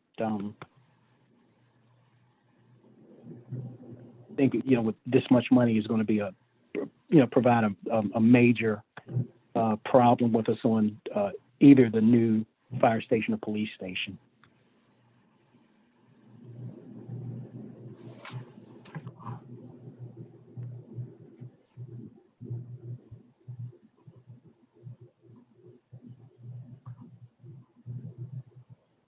Well, again, I think this speaks to, I appreciate it. I'd like to set up a meeting and a further discussion on both of the firehouses, and the new co-located firehouse in Algiers with the police station. Yeah. But I also want to underscore that this speaks to not having a budget committee hearing and then trying to put these through on here. It puts me at a disadvantage. So if you would please set up that meeting with my team, I'd appreciate it. Definitely, will do. I just have a question. Councilmember Palmer, are you amending that portion out of the ordinance, the firehouses? No, we'll just go forward with it. I'm going to take them at their word that this is not going to negatively impact those 2 firehouses that have not seen any kind of improvement for decades. And that also that they're sitting here telling me that the firehouse is 100% funded, the new one that's going to be co-located at the new police station. I just want everybody again to realize that Algiers has not had either a new firehouse or a new police station in decades. They've been operating out of the police have been operating out of temporary locations since Katrina. Let's just be clear on that. So then what I'm hearing you say, Vincent, is that the firehouse is being built at the exact same time as the police station now. No, we don't. The police station, the construction contract is routing. So, we'll be executing a contract, issuing a notice to proceed. Once again, hopefully this month. On the fire station, we did not have the money. We put a line item in the 2020 bond sale and in the capital budget for $6.1 million. That was approved. So as soon as we sell the bonds and the money is in place, plans are done. We're ready to move directly into procurement. So as soon as the bonds are sold and the funding is in place, we will release the project to move forward with procurement. So the police station is going to be, ahead of it. But at this point, the funding is queued up, and as soon as we get that money in place, we'll be moving forward. All right. So then you're saying that would it be under the same contract that the No. fire? So you could. No, we're going to have to bid it as a separate contract. A different builder at the same site? Yeah, they're actually the two lots. That's not going to be a problem. There may be some coordination regarding access, but that's not going to pose a major problem for us. All right. Thank you. Okay. And again, I'm just going to restate, please set up a meeting with my team so that we can go through this more detailed. I'd appreciate it. Okay. Yes, ma'am. Okay. Thank you.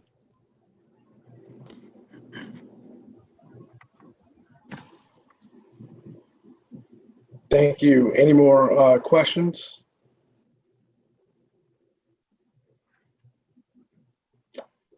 Would move adoption. Councilmember, we need a second. Second. Seconded by Councilmember Jeruso. Teresa, do we have any comments? Yes, Madam Clerk, we have one from Justin Schmidt. Again, the 1914 Edward Wisner Trust has expired. Please take action to correct the mayor's unauthorized alienation of city-owned property on March 3rd, 2020, done without the consent of the city council. It's the only comment. Councilmember Wynn? Thank you. Yay. Councilmember Brossett? Yay. Councilmember Williams? Councilmember Moreno? Yay. Councilmember Kristin Palmer? Yay. Councilmember Banks? Yay. Councilmember Jeruso? Yay. We have 6 yeas, no nays. Ordinance calendar number 33,181 has been adopted. At the bottom of the page, we have ordinance calendar number 33,182 by Councilmember Brossett by request. An ordinance to amend ordinance number 28,245 MCS as amended, entitled an ordinance providing a capital budget for the year 2020 in accordance with the provisions of section 3-117, 4-206, 1 through F, L through 1 through F of the city charter, and otherwise to provide with respect thereto. Thank you, Madam Clerk. This is the companion ordinance for the capital projects. Mr. Lyman, would you like to add any more information? Councilmember. Mr. DeLarge. Yeah. Sure. Well, I just wanted to. Go ahead, Clarence. I was just going to say this ordinance just rolls forward. All unexpended capital funds of about $5 million into fiscal year 2021, except for those specifically identified in the ordinance.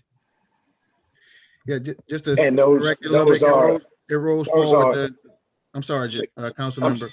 Those are specifically the Hurricanes Katrina Community Development Block Grant money for Hurricanes Katrina, Gustav, and Ike. Correct. So these are all of the funding, and it's just not those, but we closed out all funding that does not exist anymore. But those are the big numbers that are related to the 5 million. That's correct, council member. But just to correct something on record, we're rolling over the entire $1.6 billion budget. We're only taking away the 5 million that, those projects have closed out.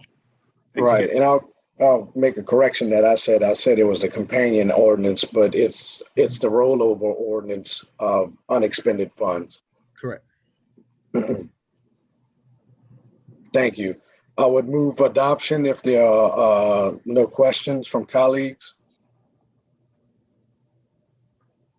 Welcome a second. Second. Thank you, Councilmember Jeruso. Are there any public comments? No, council member, we don't have any public comments until item 40. Thank you. Madam Clerk. Councilmember Wynn, Yay. Councilmember Brossett, Yay. Councilmember Williams, Councilmember Moreno, Councilmember Gibson Palmer, Yeah. Councilmember Banks, Yay. Councilmember Jeruso, Yay. Councilmember Moreno. Yay.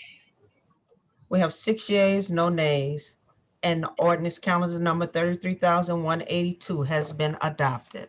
We're now on top of page 33. All matters, ordinance calendar number 33,184 has been deferred to December 17th. Motion line over M2326 has been deferred to Madam December. Clerk, Yes, sir. I hate to interrupt you, but can we refer 33-184 to the community development agenda? Yes, sir. Thank you. You're welcome. Thank you for that, Councilmember Banks. Appreciate it.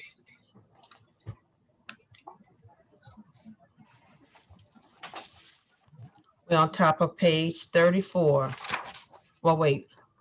Motion line over M2326 is being deferred to 12/17. On top of page 34, motion M2405 by Councilmember Wynn by request. Tabulating the votes cast for and against the Lake Willow Subdivision Improvement District proposition in the election held on Tuesday, November 3rd, 2020. Votes for 179, votes against 94, total votes 273, majority of votes for 179. Thank you, Madam Clerk. I move for adoption, please. Do I have a second? Second. Thank you, Councilmember Moreno. Teresa, any public comment? No, Councilmember, not till item 40. Thank you, ma'am. Madam Clerk, can you do roll call? Councilmember Wynn, Yay. Councilmember Brossett, Yay. Councilmember Williams, Councilmember Moreno, Yay. Councilmember Gibson Palmer, Yay. Councilmember Banks, Yay. Councilmember Jeruso. Yay. 6 yeas, no nays. Motion M2405 has been adopted. We have motion M2406 by Councilmember Wynn by request, tabulating the votes cast for and against the North Kenilworth Improvement and Security District proposition in the election held on Tuesday, November 3rd, 2020. Votes for 257, votes against 158, total votes 415, majority of votes for 257. Thank you, Madam Clerk. I move for adoption, please. Do I have a second? Second. It's been moved and second. Any public comment? No, Councilmember. Thank you, ma'am. Councilmember Wynn, Yay. Councilmember Brossett, Yay. Councilmember Williams, Councilmember Moreno, Yay. Councilmember Gibson Palmer, Yay. Councilmember Banks, Yay. Councilmember Jeruso. Yay. We have 6 yeas, no nays. Motion M2406 has been adopted. We're now on top of page 35. We have motion M2407 by Councilmember Brossett by request, tabulating the votes cast for and against the Lakeshore Crime Prevention District proposition in the election held on Tuesday, November 3rd, 2020. Votes for 853, votes against 147, total votes 1,000, majority of votes for 853. Thank you, Madam Clerk. We'll move adoption. Second. Press the second, seconded by Councilmember Jeruso. Teresa, are there any, never mind, you said till 40. Madam Clerk. Councilmember Wynn, Yay. Councilmember Brossett, Yay. Councilmember Williams, Councilmember Moreno, Yay. Councilmember Gibson Palmer, Yay. Councilmember Banks, Yay. Councilmember Jeruso. Yay. 6 yeas, no nays. Motion M2407 has been adopted. Motion M2408 by Councilmembers Jeruso, Brossett, and Banks by request, tabulating the votes cast for and against the Lake Vista Crime Prevention District proposition in the election held on Tuesday, November 3rd, 2020. Votes for 1,054, votes against 215. Total votes 1,269, majority of votes for $1,054. Thank you, Madam Clerk. Motion to approve. Second. Second by Councilmember Brossett. Madam Clerk? Councilmember Wynn, Yay. Councilmember Brossett, Yay. Councilmember Gibson Palmer, Yay. Councilmember Williams, Councilmember Moreno, Yay. Councilmember Banks, Yay. Councilmember Jeruso. Yay. 6 yeas, no nays. Motion M2408 has been adopted. We're now on top of page 36. We have motion M2409 by Councilmember Banks by request, tabulating the votes cast for and against the Broadmoor Neighborhood Improvement District proposition in the election held on Tuesday, November 3rd, 2020. Votes for, 2,218. Votes against, 928. Total votes, 3,146. Majority of votes for, 2,218. Thank you, Madam Clerk. I move for approval. Can I get a second? Second. Thank you, Councilmember Wynn. Madam Clerk? Councilmember Wynn, Yay. Councilmember Brossett, Yay. Councilmember Williams, Councilmember Moreno, Yay. Councilmember Gibson Palmer, Yay. Councilmember Banks, Yay. Councilmember Jeruso. Yay. We have 6 yeas, no nays. Motion M2409 is adopted.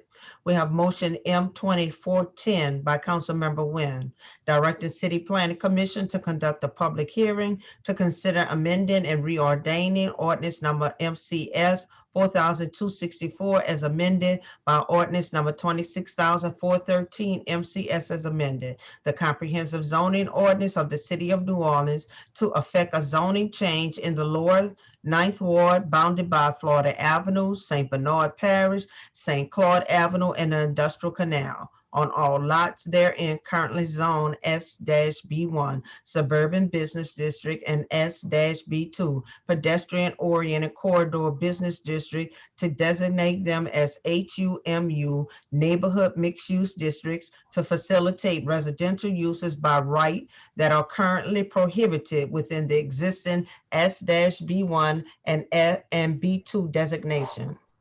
Thank you, Madam Clerk. Colleagues, this is for the Lower 9 rezone area. The Lower 9 Ward is no doubt a historic area, and much of the zoning in the area is also categorized as historic. However, there are remnants of non-historic zoning scattered throughout the area that are non-consistent with the master plan or the mixed-use walkable community that residents in the L9 want. This motion will help bring much of that non-historic zoning into compliance for a more cohesive zoning area across the area. So I do ask for your support. I'd like to move for adoption. Do I have a second? Second. Thank you, Councilman Banks. Teresa? Yes, Councilmember, we have one comment from Craig Brown. It is with great earnest that I fully support number M2410 by Councilmember Wynn.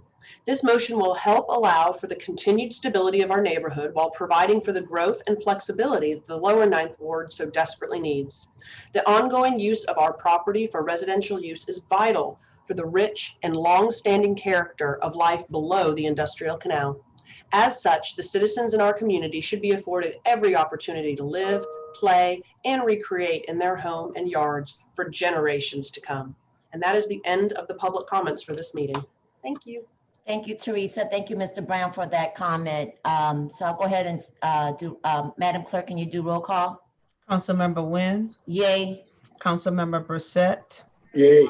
Councilmember Williams, Councilmember Moreno, Yay. Councilmember Gibson Palmer, Yay. Councilmember Banks, Yay. Councilmember Jeruso. Yay. We have 6 yeas, no nays. Motion M2410 has been adopted. Councilmember, on page 37, these two matters are going to come up at 12:30, so that'll be in the next 10 minutes. So I'm going to go to the next page. Yes, ma'am. Thank you. We're on page 38. We have motion M2416 by Councilmember Banks, Direct the City Planning Commission to conduct a public hearing to consider amendments to ordinance number MCS 4264, amended by ordinance number 26,413, MCS as amended, the comprehensive zoning ordinance of the City of New Orleans, to consider creating a definition and/or use standards for shooting range or shooting gallery, to consider the addition of such to use tables in appropriate districts, to establish site design standards, and to make recommendations for any other amendments deemed necessary. Staff should consider indoor and outdoor uses as well as on-site retail sales. In the course of review, CPC should include but not limited to nearby parishes in southeastern Louisiana, as well as applicable state regulations to guide potential amendments. Thank you, Madam Clerk. I'll move for adoption. Can I get a second? Second. Thank you, Councilmember Nguyen. Teresa, do you have any public comment? No, sir, we done. Okay, thank you. This plugs a hole that is currently in the CZO. The use is not prohibited, but it's also not permitted. And this conversation started with a group of young men who were interested in trying to open a business and discovered that they can't do it because, again, it's not prohibited, but it's not permitted. So this just proves that none of us are omnipotent. When the CZO was done, clearly they could not have foreseen everything, and this will allow us to address a void. And I assure you that we will be very intentional in making sure that we dot all the I's and cross all the T's. So with that, I would ask you for your approval. Madam Clerk. Councilmember Nguyen. Yay. Councilmember Brossett. Yay. Councilmember Williams. Councilmember Moreno. Yay.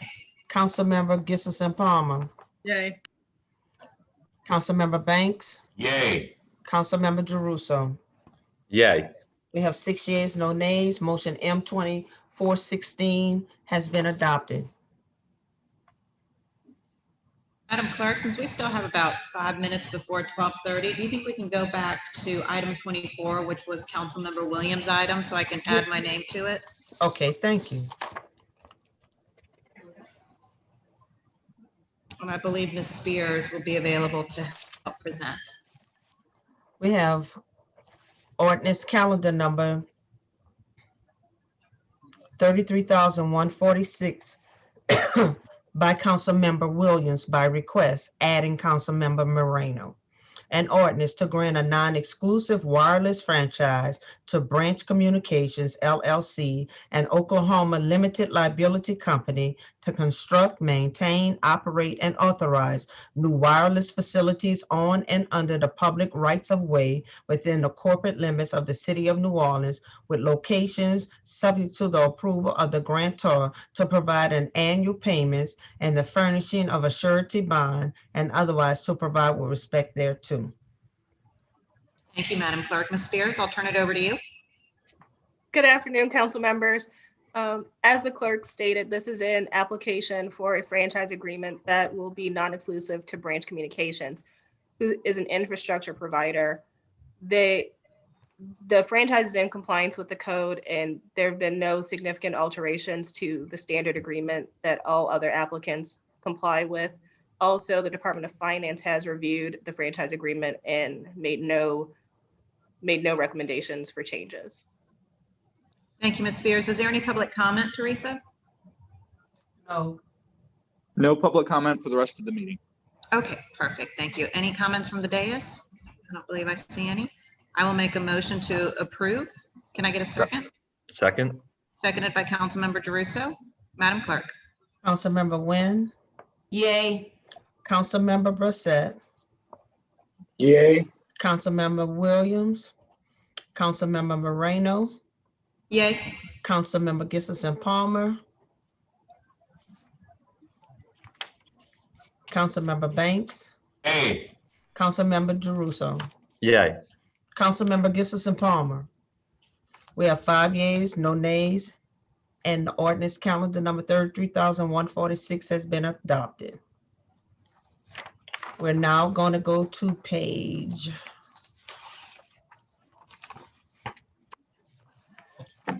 37.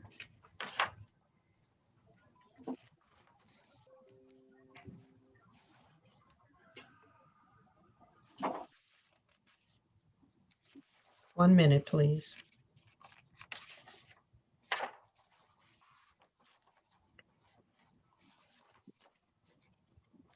We have Resolution R-2412 by Councilmember Jeruso by request. A resolution approving the issuance of not exceeding $200 million of City of New Orleans water revenue refunding bonds. Thank you, Madam Clerk. The purpose, members, of both of these resolutions is for Sewage and Water Board to refinance respectively water and sewage bonds. I believe that the total cost savings will be about $15 million as a result of this. And I know that we have bond counsel on the call. Mr. Akers, did I get anything wrong there? Is there anything you want to add? No, that was a very good explanation. Thank you very much, council members. Sorry to hold up the meeting a little bit for 12:30, but appreciate the timing. The items 41 and 42 are really companion. So if I may, I'll speak to 41 and most of this, actually all of this will go for 42 as well. This is a refinancing of existing debt that was issued to benefit the Sewage and Water Board in 2014 and 2015. Refinancing of municipal bonds is just like a refinancing of a home mortgage, in that you're taking old debt at a higher interest rate out, you're putting in new debt at a lower interest rate in its place, and you're saving money as a result of that interest rate savings, not as a result of extending the final maturity or anything else. The savings as anticipated on the water portion is approximately $8 million, and on the sewer portion it's approximately $9 million based on current market conditions. Those are not year-over-year savings. That's a cumulative over the remaining term through 2045. So it's not $9 million a year and $8 million a year, but that's combined over the course of the years. That still is a pretty significant savings for both of those systems. And as a reminder, these water and sewer revenue bonds are paid solely out of the water system and the sewer system, respectively. They don't carry a pledge of the credit of the City of New Orleans. They don't carry a pledge of any taxing authority of the city or any other entity. This is your preliminary approval. It's already had the preliminary approval of the Sewage and Water Board and the Board of Liquidation. We anticipate being before the State Bond Commission later this month. And then this will come back to the council for a final approval sometime in January. And we'll be sure to work with you on committee hearings and otherwise prior to that. That said, I'm happy to answer any questions that you have. And certainly we'll circle back on item 42 if we need to. Thank you very much for the recitation. Colleagues, any questions? And Jason, just so we're clear, the delay was on me. It was sort of no good deed goes unpunished. We thought 12:30 would be a good time, and here we are, just a few minutes ahead. So we appreciate your and Christy's patience with this. Sure, you're efficient. Yeah. Members, I'm going to move for approval. May I have a second, please? Second. Second by Councilmember Banks. Thank you. Madam Clerk? Councilmember Nguyen. Yay. Councilmember Brossett. Yay. I got you, Councilmember. Councilmember Williams. Councilmember Moreno. Yay. Councilmember Kristin Palmer. Okay. Councilmember Banks. Yay. Councilmember Jeruso. Yay. 6 yeas, no nays. Resolution R-2412 has been adopted. Resolution R-2413 by Councilmember Jeruso by request. A resolution approving the issuance of not exceeding $215 million of City of New Orleans sewage service revenue refunding bonds. Thank you. We've heard the explanation, so I will move to approve. May I have a second, please? Second. Seconded by Councilmember Banks. Madam Clerk? Councilmember Nguyen. Yay. Councilmember Brossett. Yay. Councilmember Williams. Councilmember Moreno. Yay. Councilmember Kristin Palmer. Councilmember Kristin Palmer. Sorry, yay. Councilmember Banks. Yay. Councilmember Jeruso. Yay. We have 6 yeas, no nays. Resolution R-2413 has been adopted. Council members, we need to suspend the rules to go to ordinances on first reading. So moved. Can I get a second? Second, Seconded by Councilmember Nguyen. Madam Clerk. Councilmember Nguyen, yay. Councilmember Brossett, Yes. Councilmember Williams, Councilmember Moreno, Yay. Councilmember Kristin Palmer, Yay. Councilmember Banks, Yay. Councilmember Jeruso. Yay. We have 6 yeas, no nays, and the rules are suspended. Ordinance is on first reading. Hello, everyone. Hello. Good afternoon. Ordinance calendar number Ms. Temple. 185 by Councilmember Brossett by request. An ordinance to amend ordinance number blank MCS as amended, entitled an ordinance providing operating budget of revenues for the city of New Orleans for the year 2021 to appropriate grant funds not included in the Department of Health's 2021 budget towards the expansion of services provided to persons living with HIV through the Ryan White Grant and otherwise to provide with respect thereto. Ordinance calendar number 33,186 by Councilmember Brossett by request. An ordinance to amend ordinance number blank MCS as amended, entitled an ordinance providing an operating budget of expenditures for the city of New Orleans for the year 2021 to appropriate grant funds not included in the Department of Health's 2021 budget towards the expansion of services provided to the persons living with HIV through the Ryan White Grant and otherwise to provide with respect thereto. Ordinance calendar number 33,189 by Councilmember Nguyen. An ordinance to amend and reordain Articles 8, 20, and 26 of ordinance number 4264 MCS amended by ordinance number 26,413 MCS as amended. The comprehensive zoning ordinance of the city of New Orleans to establish campground as permitted use in Article 8, the M-MU Maritime Mixed Use District, to modify the definition in Article 26 and to modify use standards in Article 20, Section 20.3K, campgrounds and otherwise to provide respect thereto, zoning docket number 6420. Ordinance calendar number 33,190 by Councilmember Banks. An ordinance to grant an affordable housing plan development in the historic urban multifamily residential district on square 264, lot 30 or lots 30 and 2 in the 4th municipal district bounded by Barone Street, Philo Street, Jackson Avenue, and Breenard Street. Municipal address 2256 Barone Street and otherwise to provide with respect thereto, zoning docket number 7120. Excuse me for a minute.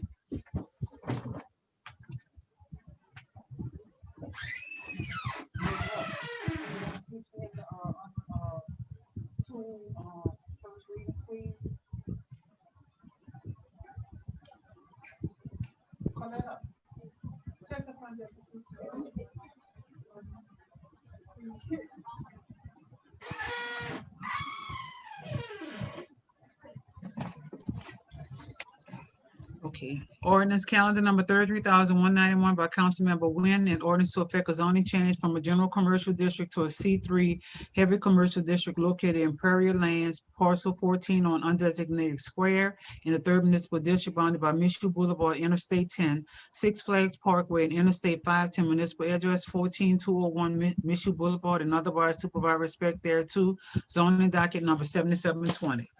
Ordinance calendar number 33,192 by Councilmember Nguyen.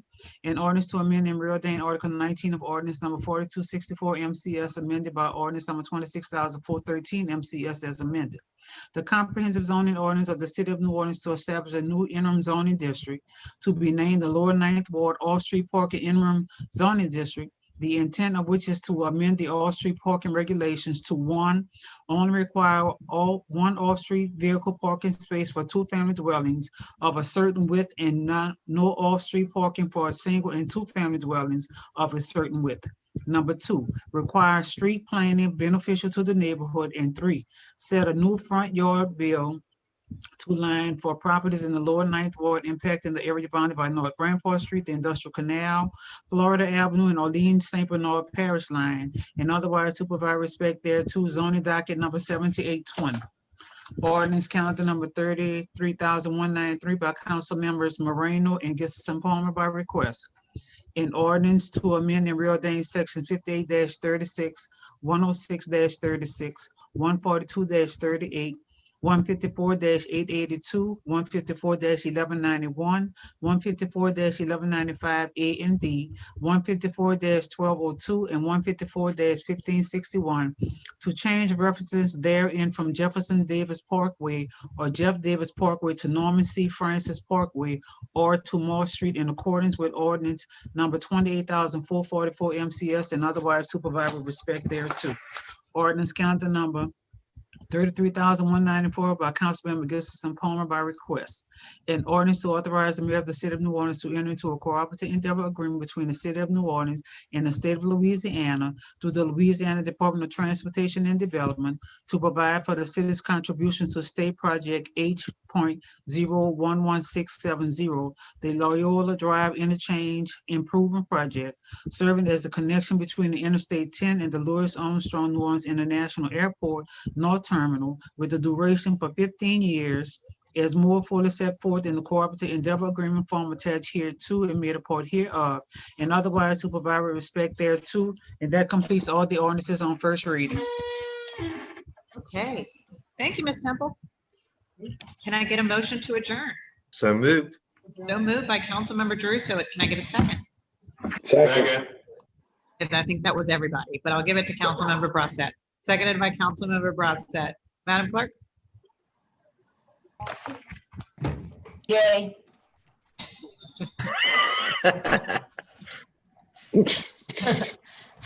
You're on mute, Madam Clerk. But how about this? All in favor, aye? Aye. No ayes, no ayes. No They aye. They just told me that they still have 2 ordinances that they're trying to get. Oh, So, for first read? yes, ma'am. All right, we'll give them a few minutes. We went pretty Okay. quick. Thank you.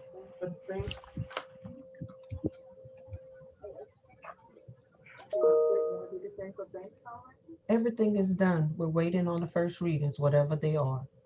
Okay, thank you.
All right, guys.